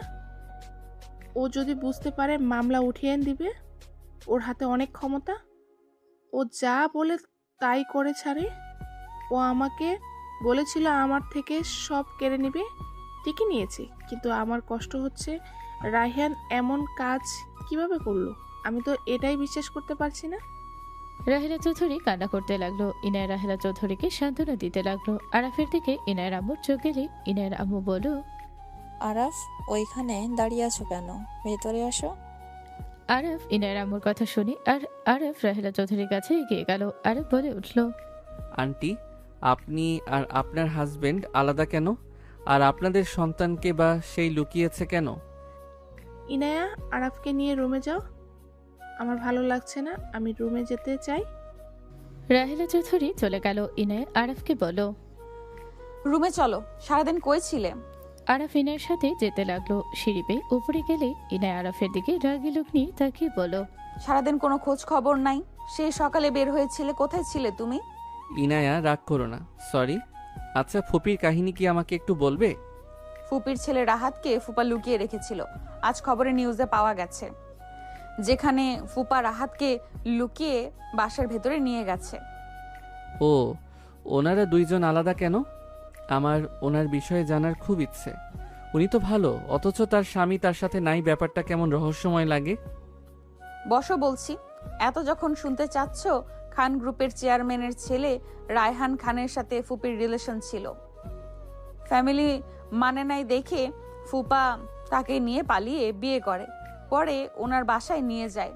ওনার মা মেনে নেয় বলে নিয়ে গেলেও ফুপিকে খুব জ্বালাতন করত ফুপার বোন আর তার মা। ফুপা বাহিরে থাকলে ফুপির সাথে পায়ে পাড়া দিয়ে ঝামেলা করত, আর ফুপা আসলে মিথ্যা অভিনয় করত যে ফুপি তার মায়ের সাথে বোনের সাথে খারাপ ব্যবহার করে। ফুপার প্রথম প্রথম কিছু না বলে অল্প রাগারাগি হলেও ফুপা বুঝিয়ে নিত। কিন্তু রাহাত হওয়ার পর ফুপার সামনে রাহাতকে ভালোবাসা দেখাতো, কিন্তু ফুপার আড়ালে রাহাতকে নিয়ে হাসি ঠাট্টা করত, অবহেলা করত। ফুপির অনেক কষ্ট হইতো। তার সাথে যেমন করুক, একজন মায়ের সামনে সন্তানকে কেউ অন্যায় করলে সন্তানের সাথে কখনোই সহ্য করা যায় না। বুঝলাম, বাট সে এত বছর থেকে গেল, হঠাৎ করে কেন তার স্বামী তার বাচ্চাকে লুকালো? রাহাতের যখন 6 বছর, রাহাতকে নিয়ে ফুপার সাথে ঝামেলা ঝগড়া হয়। এক পর্যায়ে ফুপা ফুপির গায়ে হাত তোলে, যেটা মেনে নিতে পারে না। রাহাতকে নিয়ে ফুপি রেগে বের হয়ে যায়। সেদিন মাঝ রাস্তায় ব্রেক ফেল হয়ে গাড়িটা পোলের সাথে ধাক্কা খায়। গাড়ির কাঁচ ভেঙে রাহাত ছিটকে কোথাও পড়ে যায়। ফুপি গাড়ির ভেতরে অজ্ঞান হয়ে পড়ে থাকে। তারপর কি হয় জানি না। আজ দেখি ফুপা রাহাতকে পেয়েছে। জানো, আমার না ভয় হইতো, আমার যদি ওইরকম একটা ননদ বা ননার সাথে শাশুড়ি হয়, আমি কিভাবে সামলাবো? আমার জামাই যদি আমাকে ভুল বুঝে? আমি তো ফুপির মতো অত স্ট্রং না। তাই আরাফের গলা জড়ি ধরে ইনায় আরাফের নাকের সাথে নাক ঘষে বলো, আমি বেঁচে গেছি, আমার কোনো শ্বশুর শাশুড়ি নাই। আমাদের সাথে ঝামেলা পাকানোর মতো কেউ নাই। ইনায়ের হাসি দেখে আরাফ মুখে হাসি রেখে বলো, থাকো, আমি ফ্রেশ হয়ে আসি। আচ্ছা। আরাফ অসমে যেতে যেতে ভাবতে লাগলো, তাহলে এই কাহিনী আমার একটু সন্দেহ হয়েছিল। ওদের ব্যবহার বুঝিয়ে দেয় ওরা কতটা ভালো, নিজের স্বার্থ ছাড়া কিছুই বুঝে না। আরাফ অসমে চলে গেল। আরাফ ফ্রেশ হয়ে অসম থেকে বের হয়ে বলো, ইনায়া, তুমি যা বলে সেই সব আসলে কি? ওনারা এমন? হ্যাঁ, কারণ আমি মাঝে মাঝে ওইখানে বেড়াতে যেতাম। আমি দেখেছি আমার সাথে খারাপ ব্যবহার করত। আমাদের ফ্যামিলির কাউকে সহ্য করতে পারতো না। ও আচ্ছা, শোনো, আমি একটু পরে আসছি। আরিফ রুম থেকে বের হয়ে সোজা রাহেলা চৌধুরী রুমের দিকে চলে গেল। রাহেলা চৌধুরী রুমে গিয়ে নক করে বলল, আন্টি আসবো? রাহেলা চৌধুরী আরফের কণ্ঠ শুনে ছবির ফ্রেমটা রেখে চোখের পানি মুছতে মুছতে বলল, কিছু বলবে? আরব ভিতরে প্রবেশ করলো। আরব রাহেলা চৌধুরীর পাশে বসলে দেখে ওর ছোটবেলায় ছবি। আরব শার্ট খুলতে গেলেই রাহেলা চৌধুরী লাফ দিয়ে উঠে রেগে বলল, হচ্ছেটা কি? রাহেলা চৌধুরী থাপ্পড় মারতে যাবে, আরব সাথে সাথে ওর পিঠের দাগ দেখালে রাহেলা চৌধুরীর হাত থেমে গেল। আরফের পিঠে হাত রেখে কাঁপা কাঁপা কণ্ঠে বলল, আমার ছেলেও এমন একটা দাগ আছে, ওইটার জন্য ওর জন্মদাগ। তোমার তো দেখি সেম জায়গায়, সেম একদম। আরব ঘুরে ওর ফোন বের করে ভিডিও চালু করে আরব ওর হাতের দিকে জুম করে নিজের হাত বাড়িয়ে দিলে রাহেলা চৌধুরী থমকে গেল। রাহেলা চৌধুরী শক্ত করে আরবকে জড়িয়ে ধরে হাম্মা করে কান্না করতে করতে বলল, আমার সন্তান আমার এত কাছে, অথচ আমি চিনতেই পারি নাই। তুই বাপ কেন আমাকে বলস নাই? তুই আমার রাহাত কেন বলস নাই? আমি একবার বলেছিলাম মা, তুমি আমাকে চিনতে পারো নাই। আমি কি বুঝতে পারছি যে তুই আমার সন্তান? আমি কত বড় ভুল করছি। আমি আমার সন্তানকে এত কাছে পেয়েও আমি চিনলাম না। আরফের সারা মুখে আদর করতে লাগলো। আরব বলে উঠল, আম্মু, তুই এতদিন তোর আব্বুর কাছে ছিলি। তোর আব্বু তোকে প্ল্যান করে এখানে পাঠিয়েছিল নাকি? না, তুমি আব্বুকে ভুল বুঝেছ। আমার বিয়ের কয়েক মাস আগে আব্বুর অ্যাক্সিডেন্ট হইলে আমি তাকে নিয়ে হসপিটালে নিয়ে গেছিলাম। আরব সব কিছু খুলে বলল। রাহেলা চৌধুরী চুপ করে বসে থাকলো। আরব বলে উঠল, আম্মু, তুমি আব্বুকে শুধু শুধু ভুল বুঝছো। ভালো করছিস। তোকে লন্ডন পাঠিয়েছে কার কথায়? ওই কি আমাকে বলতে পারতো না? তুমি যেমন আব্বুর উপরে অভিমান করে আছো, আব্বু ঠিক তেমন করে আছে। দুইজনের অভিমান রাগ ভাঙিয়ে নাও না আম্মু। তোমরা তো একে অপরকে ভালোবেসে বিয়ে করেছিলে। প্রথম ভালোবাসা কি সহজে ভুলে যাওয়া যায়? তোর আব্বু কখনোই আমাকে ভালোবাসে নাই। ওর কাছে ওর মা বোন আগে, বউর জন্য তার সময় নেই। আম্মু, শুধু শুধু কল্পনা করে নিও না। আব্বুর কাছে তোমার যদি কোনো গুরুত্ব না থাকতো তাহলে তিনি এখনো বিয়ে কেন করে নাই? রাহেলা চৌধুরী চুপ হয়ে থাকলো। আরফ রাহেলা চৌধুরী কোলে শুয়ে পড়ল। রাহেলা চৌধুরী আরফের মাথায় হাত বুলিয়ে দিতে লাগলো। রাহেলা চৌধুরী বলে উঠল, ওসব কথা রাখ। আমি তোকে পেয়েছি, এটাই আমার কাছে অনেক। আমার আর কিছু চাওয়ার নেই। আম্মু, আমার তো তোমাদের দুইজনকে একসাথে দেখতে চাই। আমি তোমাদের দুইজনকে ছোটবেলায় কাছে পাই নাই, তখনকার কথা বাদ দিচ্ছি। কিন্তু আম্মু, আমি তো এখন জানি আমার বাবা মা কে। আমার তো ইচ্ছে করে তোমাদের দুইজনকে একসাথে দেখতে, তোমাদের সাথে ভালো সময় কাটানো। সব সময় সব আশা করা লাগে না। যা যা আসে তাই নিয়ে সুখে থাকা বেস্ট। রাহেলা চৌধুরীর কথা শুনে আরফের রাগ হলো। আরফ রেগে বলল, বুঝেছি, আমার সুখের কথা তোমাদের কাছে কোনো গুরুত্বই নাই। তোমাদের জিদ আর অভিমান রাগ নিয়ে থাকো, আমাকে হুদাই ভালোবাসা দেখাতে আসবে না। আরফ রেগে বের হয়ে গেল। রাহেলা চৌধুরী আরফের পিছন পিছন যেতে লাগলো আর বলল, আরাফ শোন। আরাফ, রাগ কেন করছিস? আমাকে তো একটু বুঝবি। আরাফ শোন না। রাহেলা চৌধুরীর কথাগুলো শুনে সবাই অবাক হয়ে গেল। আরফ ইনায়াকে বলল, ইনায়া, তুমি কি আমার সাথে যাবে? আমি এই বাসায় থাকতে পারবো না। তুমি যদি আমাকে ভালোবাসো তাহলে আমার সাথে ফুটপাতে থাকতে পারবে।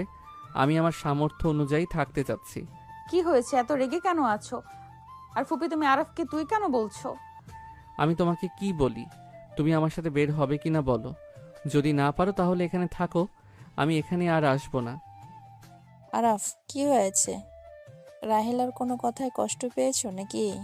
আরাফ ওর ছেলেটাকে নিয়ে ওই চিন্তায় আছে। ওর মাথা ঠিক নেই। তুমি ওর কথায় কিছু মনে করো না। আরাফ, ফুপির হয়ে আমি ক্ষমা চাচ্ছি, তুমি রাগ করো না। তোমাকে আমি কি বলি কানে যায় না?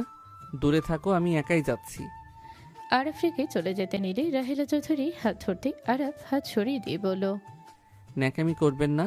আপনার মতো আপনি থাকেন, খান সাহেব তার মতো থাকুক, আমি আমার মতো থাকবো। থাপ্পড় খাবি? এত জেদ কেন করছিস? আমি কি একবারও তোকে... রাহেলা চৌধুরী আর কিছু বলার আগে আরফের ফোনটা বেজে উঠল। আরফ কলটা রিসিভ করে ডাইরেক্ট বলে দিল, আমাকে কল দিবেন না। আপনাকেও দরকার নাই, আর না আপনার ওয়াইফকে। আপনারা নিজেদের কথা ভাবেন, আমার কথা কাউকে ভাবতে হবে না। আরব কথাটা বলে ফোনটা এক আছাড় দিয়ে ভেঙে ফেল। রাহেলা চৌধুরীর সাথে সবাই চমকে উঠল। ইনায়া আরফের কাছে এসে বলল, এইভাবে তুমি ফোন কেন ভাঙলে? কিসের এত রাগ তোমার? জিনিসের উপরে রাগ খাটাও। আচ্ছা, তো যা ইচ্ছা মন চাই তাই ভেঙে ফেল, তাও মাথা ঠান্ডা কর। হাত সরান। যেদিন দুইজন এক হতে পারবেন সেদিন আমাকে দেখতে পারবেন, তার আগে আর আমাকে পাবেন না। কেন দুজন এক হব? কেন দুজন এক হবে? আরাফ কি আবল তাবল বকা শুরু করেছো? ফুপি তুমি কি করছো? ওকে মারছো নাকি? রাহেলা চৌধুরী কিছু বলবে তার আগে আরব বের হয়ে গেল। রাহেলা চৌধুরী রেগে বলল, যা যা, তোদের খালি রাগ আর জেদ। আমার তো কোনো রাগ জেদ অভিমান কিছুই নেই। যে স্বামী নিজের স্ত্রীর কথা বিশ্বাস করতে পারে না, তার সাথে আবার কিসের সংসার করব আমি? যে নিজের মা বোনের কথা শুনে রেগে থাকে, কথা বলতে চায় না, ইগনোর করে, সেখানে কে থাকবে? যেখান নিজের সন্তান নিজের কোনো সম্মান পায় না, সেখানে যাওয়া বা কাপুরুষের সাথে যাওয়ার কোনো ইচ্ছে আমার নেই। রাহেলা চৌধুরীর কথা শুনে আরব পেছনে তাকিয়ে বলল, তুমি বোকা। ওরা প্ল্যান করে তোমাদের আলাদা করে দিয়েছে। তুমি ওদের প্ল্যান সাকসেসফুল করছো। তোমার যদি জ্ঞান থাকতো তাহলে ওদের জিতে দিতে না। যেমন ওরা বলছে আমি হইলে তেমন কাজ করতাম। এমনিতেও খারাপ হইছি, অমনিতেও ওদের সাথে ওই কাজগুলো করা লাগছিল। মুখে বলা সহজ, কাজ করা এত সহজ না। ওনারা যেমন হোক, ওনারা আমার সিনিয়র। আমি চাইলেও তাদের সাথে খারাপ ব্যবহার করতে পারি না। যাকে বিশ্বাস করি তাকে অভিযোগ দিতাম, সেই তো আমাকে বিশ্বাস করে নাই। ওইখানে যাওয়ার কোনো আগ্রহ আর আমার নাই। তুই আমার কথাগুলো আর আমার জায়গাটাই বুঝি। আরব কোনো কথা না বলে বের হয়ে গেল। রাহেলা চৌধুরী ডাকতে লাগলে আরব শুনল না। আরব বাহিরে গিয়ে সিএনজি ধরে চলে গেল। রাহেলা চৌধুরী ফোনে কল আসলে রাহেলা চৌধুরী ফোনটা রিসিভ করলে আরাফের আব্বু বলে উঠল, আরব কোথায়? ওর ফোন বন্ধ কেন? ফোন ভেঙে চুরমার করে বের হয়ে গেল। ভালো করেছে, মায়ের মতো জিদ রাগ পেয়েছে, এটাই তো স্বাভাবিক ব্যাপার। কি আমার মতো হয়েছে? তুমি খুব ভালো মানুষ ছিলে, আমি রাগী জিদি ছিলাম, আর তুমি ধোয়া তুলসী পাতা ছিলে। তোমার সাথে আমার ঝগড়া করার কোনো ইচ্ছা নেই। ওই কোথায় যায়, ওর পিছনে যাও। আমি যাচ্ছি। রাহেলা ফোনটা কেটে দিয়ে দৌড়ে চলে গেল। ড্রাইভারকে নিয়ে বের হয়ে গেল। আরবকে দেখতে পেয়ে ওর পেছু নিল। এদিকে ইনায়র ফ্যামিলি নিজেদের সাথে কথা বলতে লাগলো। আশিক বলে উঠল, কাহিনী বুঝলাম না, ফুপি হঠাৎ করে আরাফের সাথে এমন ব্যবহার কেন করলো? আর আরাফ বা কোন সাহসে ফুপির রুমে গেল? আমি ওকে বুঝতে পারছি না। আরাফ আমার থেকে ফুপির সম্পর্ক জেনে ফুপির রুমে চলে গেছে। আমি ভাবছি নিচে সবার সাথে আড্ডা দেওয়ার জন্য এসেছে। রাহিলা বাসায় আসলে বুঝে যাবে। এদিকে আরব সিএনজি থেকে নামতে সাথে সাথে আরবকে একটা কালো গাড়ি এসে আরবকে টেনে গাড়িতে তুলে নিয়ে গেল। রাহেলা চৌধুরী গাড়ির পিছন পিছন যেতে লাগলো। আরাফের আব্বুকে ফোন দিল। আরাফের আব্বু বলল, পেয়েছো? আরাফকে কেউ কিডন্যাপ করেছে, কালো গাড়িতে তুলে নিয়েছে। আমি তোমাকে লোকেশন দিচ্ছি। হোয়াট? রাহেলা চৌধুরী লোকেশন দিলে আরাফের আব্বু তাড়াতাড়ি করে বের হয়ে গেল। দুজন কালো গাড়ির পিছন পিছন চলে গেল। আরাফের আব্বু রাহেলা চৌধুরী গেটের সামনে নামলো। দুজন রেগে বলল, তোমার বোন করছে, এই বাসা তো ওর। ভিতরে চলো। আরাফের আব্বু ভিতরে ঢুকলো গার্ডদের মেরে। ওইদিকে আরব জ্ঞান ফিরলে দেখে ওই চেয়ারের সাথে বাধা। আরব খোলার চেষ্টা করতে লাগলো। আরব বলে উঠল, কার এত বড় সাহস আমাকে কিডন্যাপ করার? Hi baby. তুই এখানে? আমি এখানে। জান, কাজে নিয়ে আসবো? কাজই তোর মাথার উপর দিয়ে দিব। আমার হাত পা খুলে দে। আহারে শোনা, চিল্লায় লাভ নেই। আমাকে তোমার বিয়ে করতে হবে। যদি রাজি হও তাহলে তো ভালো, না হলে জোর করতে হবে। এই মেয়ে তো সাহস কি করে হয় আমার ছেলেকে ধরে নিয়ে আসা? রাহেলা চৌধুরীর কথা শুনি সবাই পিছনে তাকালো। তম বলে উঠল, বাহ, আমার শ্বশুর শাশুড়ি দেখি একসাথে। যাই হোক, ভালোই হয়েছে। ছেলে বিয়েতে বাবা মানা থাকলে কেমন দেখায়? কিসের বিয়ে? আরব বিবাহিত। I don't care. থাপ্পড় মেরে গাল ফাটিয়ে দেব। মায়ের মতো জোর করে সব হাসিল করার স্বভাব। রাহেলা চৌধুরী ইনায়কে কল দিল। ইনায় কলটা রিসিভ করে বলল, ফুপি কোথায় তুমি? তোকে ঠিকানা দেই, সেখানে চলে আয়। তোর জামাইকে জোর করে বিয়ে করার প্রস্তুতি নিচ্ছে। হোয়াট? তাড়াতাড়ি চলে আয়। রাহেলা চৌধুরী ঠিকানা দিতে সাথে সাথে পিছন থেকে গার্ডরা এসে দুজনকে ধরে বেঁধে ফেল। আরাফের আব্বু রেগে বলল, তোমার ইচ্ছেটাই কি? বেশি কথা বলো না তোমরা, বসে থাকো চুপচাপ। তোমার তোর কি পিঠ চুলকাচ্ছে নাকি রে? হোয়াট? তোর পিঠ চুলকাচ্ছে কবে থেকে মনে হয় মাইর খাস না? আমার হাত যদি খুলে দিতি তাহলে তোর জায়গাটা আমি বুঝিয়ে দিতাম। ওরে বাবা, তাই? জান বিয়েটা হোক, তারপর না হয়। আরাফ রেগে চেয়ার ভাঙার চেষ্টা করতে লাগলো। তমা হেসে বলে, ওরে বাবা, তাই? জান বিয়েটা আগে হোক, তারপরে না হয়। আমি নিজেই আমার জায়গা দেখে নেব। আরাফ রেগে চেয়ার ভাঙার চেষ্টা করতে লাগলো। তমা হেসে বলে, জান এভাবে হাতে ব্যথা দেওয়ার কোনো মানে জান এভাবে হাতে ব্যথা দেওয়ার কোনো মানে আছে? বিয়ে হয়ে গেলে তো খুলে দেব। তোর কপালে দুঃখ আছে। খুল বেবি। তোমা আমাকে ছাড়ো, তোর আম্মু যদি জানেন তো খবর আছে। চুপ কর, ওর আম্মু অলরেডি সব জানে। এখানে ওর মতো বাচ্চা মেয়ের প্ল্যান না। আমি নিশ্চিত এখানে ওর মা বোনের দুজনেরই হাত আছে। রাহেলা, তুমি আমার মা বোনদের নিয়ে বাজে কথা বলবে না। ওরা এমন কাজ করতে পারে না, ওরা রাগী হতে পারে। এমন জঘন্য কাজ কখনোই করবে না। রাহেলা চৌধুরী হাসতে হাসতে বলল, মিস্টার রায়হান, আপনার চোখের পর্দা এখনো দেওয়া আছে। আপনার চোখের পর্দা কবে সরবে আল্লাহ জানে। বাজে কথা বলবে না, তোমার অভ্যাস হয়ে গেছে আমার মা বোনের উপরে অভিযোগ করা। এখনো সেই অভ্যাস ছাড়তে পারো নাই। আরাফের আব্বুর কথা শুনে রাহেলা চৌধুরী রেগে গেল। রাহেলা চৌধুরী বলে উঠল, আপনার অভ্যাস হয়ে গেছে। তোর মা বোন অনেক ভালো মানুষ। তুইও ভালো করে খোঁজ নিয়ে দেখ, এখানে তোর মা বোনের হাত আছে। জাস্ট শেট আপ, তোমার মুখ থেকে আমি কোনো কথাই শুনতে চাই না। দুইজন তুমুল ঝগড়া করতে লাগলো। আরাফ রাগে ধমক দিয়ে বলল, প্লিজ দুইজন চুপ করবে? এই তমা, এই দুইটাকে ছেড়ে দে, এখন থেকে সরা। তমা কিছু বলতে যাবে তখনই দরজা দিয়ে দুইজন মানুষ এসে বলল, কাদের ছেড়ে দিবে? কণ্ঠ শুনে রাহেলা চৌধুরী হাসলো। আরাফের আব্বু অবাক হয়ে গেল। আরাফের আব্বু বলল, আম্মা। আরাফের আব্বুর কথা শুনে দাদিমা অবাক হয়ে গেল। তোমাকে থাপ্পড় মেরে বলল, আমার ছেলেকে বেঁধে রাখার সাহস কোথায় পাইছস? ছেড়ে দে রায়হানকে। নিজেই দেখো আম্মা এসব জানতো না। আমি ভাবতাম আমার আম্মা এর সাথে জড়িত নাই। রাহেলা চৌধুরী হাসতে লাগলো। আরাফ রেগে বলল, আম্মু আমাকে ক্ষমা করে দিও। আমি তোমাদের এক হতে বলেছি। এই চোখে পর্দা নিয়ে চলা মানুষের সাথে থাকা কখনোই সম্ভব না। তাহলে বুঝতে পারছস?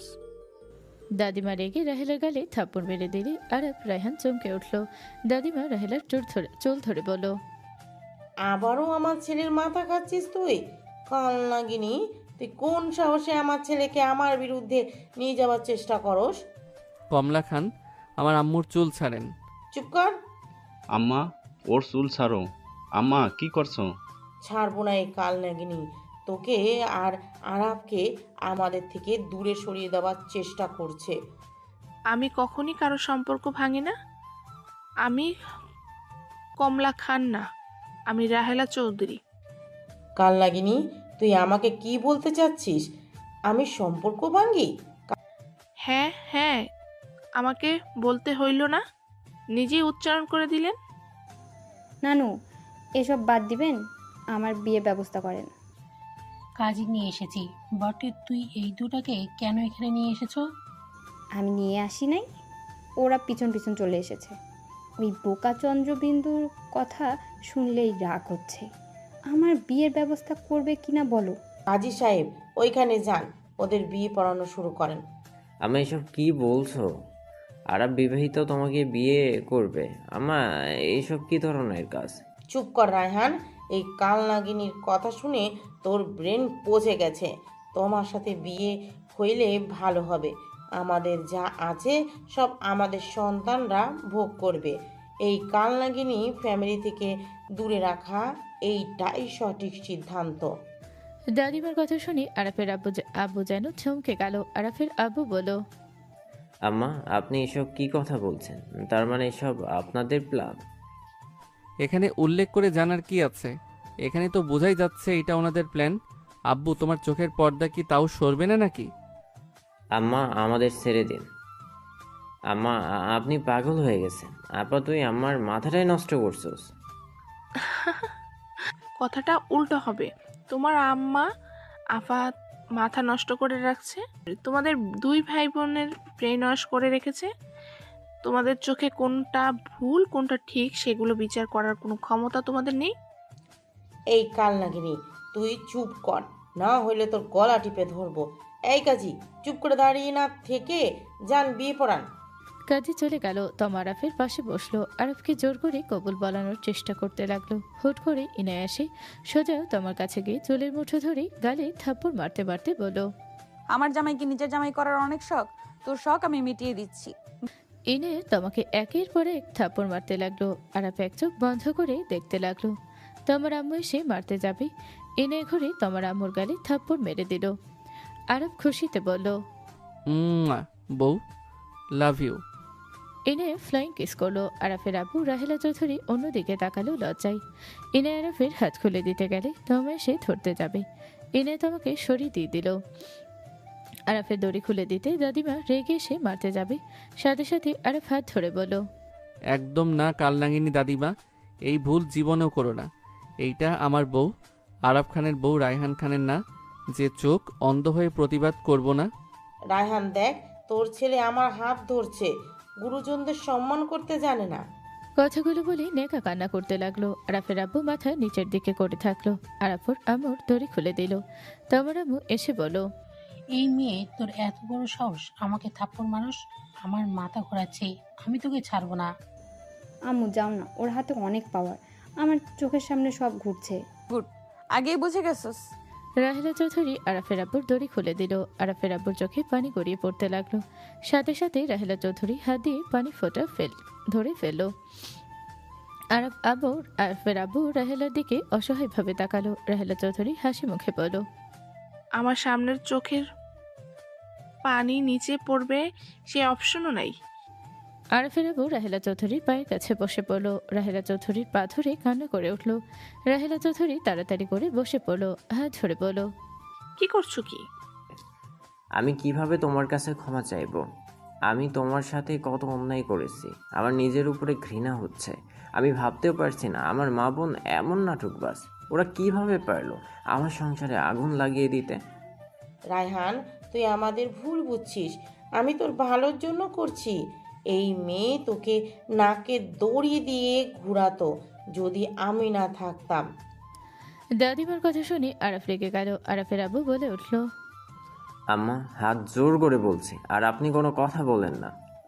আপনি আমার মা, আপনাকে কিছু বলার ক্ষমতা আমার নাই। আপনার এমন কর্মকাণ্ড বড় ভাইয়া বুঝেছিল দেখেই তো বাসা ছেড়ে তার সন্তান নিয়ে সুখে জীবনযাপন করছে। আমি যদি একবার রাহিলাকে বিশ্বাস করতাম, তাহলে আমার সন্তানের ছোটবেলাটা আর আমার সংসারটা এইভাবে নষ্ট হইতো না। আপনি আর আপনার কিভাবে করলেন এমন কাজ? আরাফের আব্বু কান্নায় ভেঙে পড়ল। আরাফ বলে উঠল, আব্বু শোনো, শুধু শুধু ওনাদের উপরে দোষ চাপাও না। নিজেও ভালো মানুষ, তুমি সব দেখেও অন্ধ হয়ে থাকো। তুমি যদি সেজে থাকো, কেউ কিছু বলার সাহস তেমন পেত না। দুই দিকে সামলানোর ক্ষমতা নাই, বিয়ে করছিলে। মা বোন যা বলবে ওইটাই সত্যি, আর বউ যা বলবে ওইটা প্যাঁচ লাগানোর জন্য বলছে, তাই না? যত সব। আমি এমনভাবে অনেক সংসার ভেঙে যেতে দেখেছি। দিন শেষে দেখি আমার ফ্যামিলিতে এই একই সমস্যা। হ্যাঁ, আমার দোষ। আমি যদি একবার বোঝার চেষ্টা করতাম কেন রাহিলা এমনভাবে বলছে, কেন ওই বারবার অভিযোগ করছে, আমার দুদিকে চিন্তা করার ছিল। আমি করি নাই। মায়ের বোনের চোখের পানি দেখে আমি ভুলে গেছিলাম আমার সন্তানের মা যে তার চোখের পানিটা মিথ্যা হওয়ার কথা না। যেটাই সঠিক সেটাই আমাকে বিবেচনা করা উচিত ছিল। আরাফের আব্বু কান্না করতে লাগলো। আরাফ বলে উঠল, আম্মু, ইয়ানা আমাকে তোমরা দুইজন ভালোবাসো, তাই না? যদি আমাকে ভালোবাসো তাহলে নিজেরা ডিসাইড নাও কিভাবে তোমরা একসাথে থাকলে আমি ভালো থাকবো, সেইভাবে থাকার চেষ্টা করো। আমি কিন্তু ওই আব্বুর মতো একজনকে বলে যাব তা না, কিন্তু দুইজন ঠিকভাবে না থাকলে আমি বনবাসে যাব। আরাফের কথা শুনে ইনায় রাহেলা দুজন দুই পাশ থেকে আরাফের বাহু ধরে বলল, চিন্তা করবেন না, শাশুড়িকে একটু জ্বালাবো। আর সব থেকে বড় কথা, আমার কষ্ট আমার শাশুড়ি সহ্য করতে পারে না, আর শাশুড়ির কষ্ট আমি পারি না। আমরা দুজনই দেখিয়ে দেব, বউ শাশুড়িও ফ্রেন্ড হতে পারে, মা মেয়ে হতে পারে, আর ছেলের যাকে নিয়ে সুখে থাকবে সেখানে আমি কেন বাধা দিব? ছেলে বড় করেছি, বাকিটা বৌমা সামলাবে। আমার দায়িত্ব শেষ। আমার কাজ নাতি নাতকিদের সাথে খেলা। রাহেলা চৌধুরীর কথা শুনে সবাই হেসে দিল। তমা হাসলে ওর আম্মু থাপ্পড় মারলে সাথে সাথে তমা হাসি থামিয়ে বলল, ভাবি আমাকে ক্ষমা করে দাও, আমি আম্মুর মতো কুটনি ননদ হব না, আমরা ফ্রেন্ড আর বোনের মতো থাকবো। তমা হাত বাড়ালে ইনায় হ্যান্ডশেক করলো। আরব তমার মাথায় থাপ্পড় দিলে তমা মাথায় হাত বুলাতে বুলাতে বলল, মারলি কেন? তোর মাথার পোকা ফেলে দিলাম, ওইটার জন্য উল্টাপাল্টা করছস। ধুর নানু, আর আম্মু মাথায় আসলে পোকা দিয়েছিল। শোন, আমাকে বিয়ে করা লাগবে না। আমার বন্ধুকে যে পছন্দ করস, আমি ওর লগে তোর বিয়ে দিব। কি সত্যি? হ্যাঁ। লাভ ইউ ভাইয়া। আবার ভাইয়া বল। ভাইয়া ভাইয়া। সবাই হেসে দিল। আরাফ ইনায় আর রাহেলার হাত ধরে নিয়ে যেতে লাগলো। আরাফের আব্বু বলে উঠল, রাহেলা, আমাকে আর একবার সুযোগ দেবে? আমি তোমাদের সাথে থাকতে চাই। আমি আর ওই বাড়িতে থাকবো না। তোমরা যেখানে থাকবে আমিও সেখানে থাকবো। আমি জানি চাইলে অতীত ঠিক করতে পারবো না, কিন্তু আর একবার সুযোগ দাও, তাহলে আমি তোমাদের সাথে শেষ নিঃশ্বাস ত্যাগ করা পর্যন্ত তোমার পাশে থাকবো। রাহেলা চৌধুরী কিচ্ছু বলল না। দাদিমা রাহেলার কাছে এসে বলল, বৌমা, আমাকে ক্ষমা করে দাও। বড় ছেলে বাসা থেকে যাওয়ার পর ডিপ্রেশনে ছিলাম, সাথে আবার তোমাকে না জানিয়ে বিয়ে করে আনে। আমি ভেবেছিলাম আমার ছেলেকে তুমি আমার থেকে কেড়ে নিবে। আমাকে ক্ষমা করে দাও, আর রায়হানকে এভাবে একা করে চলে যেও না। রাহেলা চৌধুরী কিছু না বলে চলে যেতে নিলে আরাফ ওর আব্বুকে ইশারা করে আসতে বলল। এনে রাহেলা চৌধুরী উঠলে আরাফ ওর আব্বুকে ঠেলে তুলে দিয়ে দরজা লাগিয়ে দিল। আরাফ সামনে বসে বলল, কাজী অফিসে নিয়ে চলেন। ওই কি বলস? কাজী অফিসে কেন যাবি? আমি আর ইনায়া আবার বিয়ে করব। ইনায়া সবাইকে কল দিয়ে আসতে বলল। আবার কিসের বিয়ে? আর বিয়ে করতে চাস যদি অনুষ্ঠান করে করিস। আমার ইচ্ছা হয়েছে পালিয়ে বিয়ে করার। এনাকে ইশারা করলে কল দিয়ে সবাইকে আসতে বলল। আরাফ 2টা মালা কিনে কাজীর অফিসে চলে গেল। আরাফ ওর আম্মু আর আব্বুকে বসিয়ে দিল। কাজীকে কাগজপত্র ঠিক করতে বলে দিল।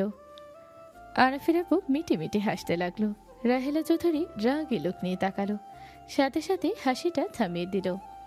ইনার আব্বু আম্মু আশিক রাফিয়া সবাই চলে আসলো। কাজী দুজনেরই বিয়ে পড়িয়ে দিল। রাহেলা চৌধুরীর হাত ধরতে যাবে, আরাফের আব্বু সাথে সাথে রাহেলা চৌধুরীর রাগী লোক নিয়ে তাকালো। আরাফ বলে ওঠে, আব্বু, তোমার বউকে সামলাও, আমরা গেলাম। আরাফের কথা শুনে সবাই হাসলো। আরাফ ইনায়াকে কোলে নিয়ে বের হয়ে গেল। ইনায়া বলে উঠল, মিথ্যুক। সরি। নামও ভালোবাসার দরকার নেই, মিথ্যাবাদী একটা। আরাফ ইনায়ের কথা শুনে একটা গাছের পেছনে নিয়ে গিয়ে গাছের সাথে চেপে ধরে কিস করতে লাগলো। ইনায় লজ্জায় মারতে লাগলো। আরাফ হাত টান দিয়ে বুকের সাথে ইনায়কে জড়িয়ে ছোড়ল।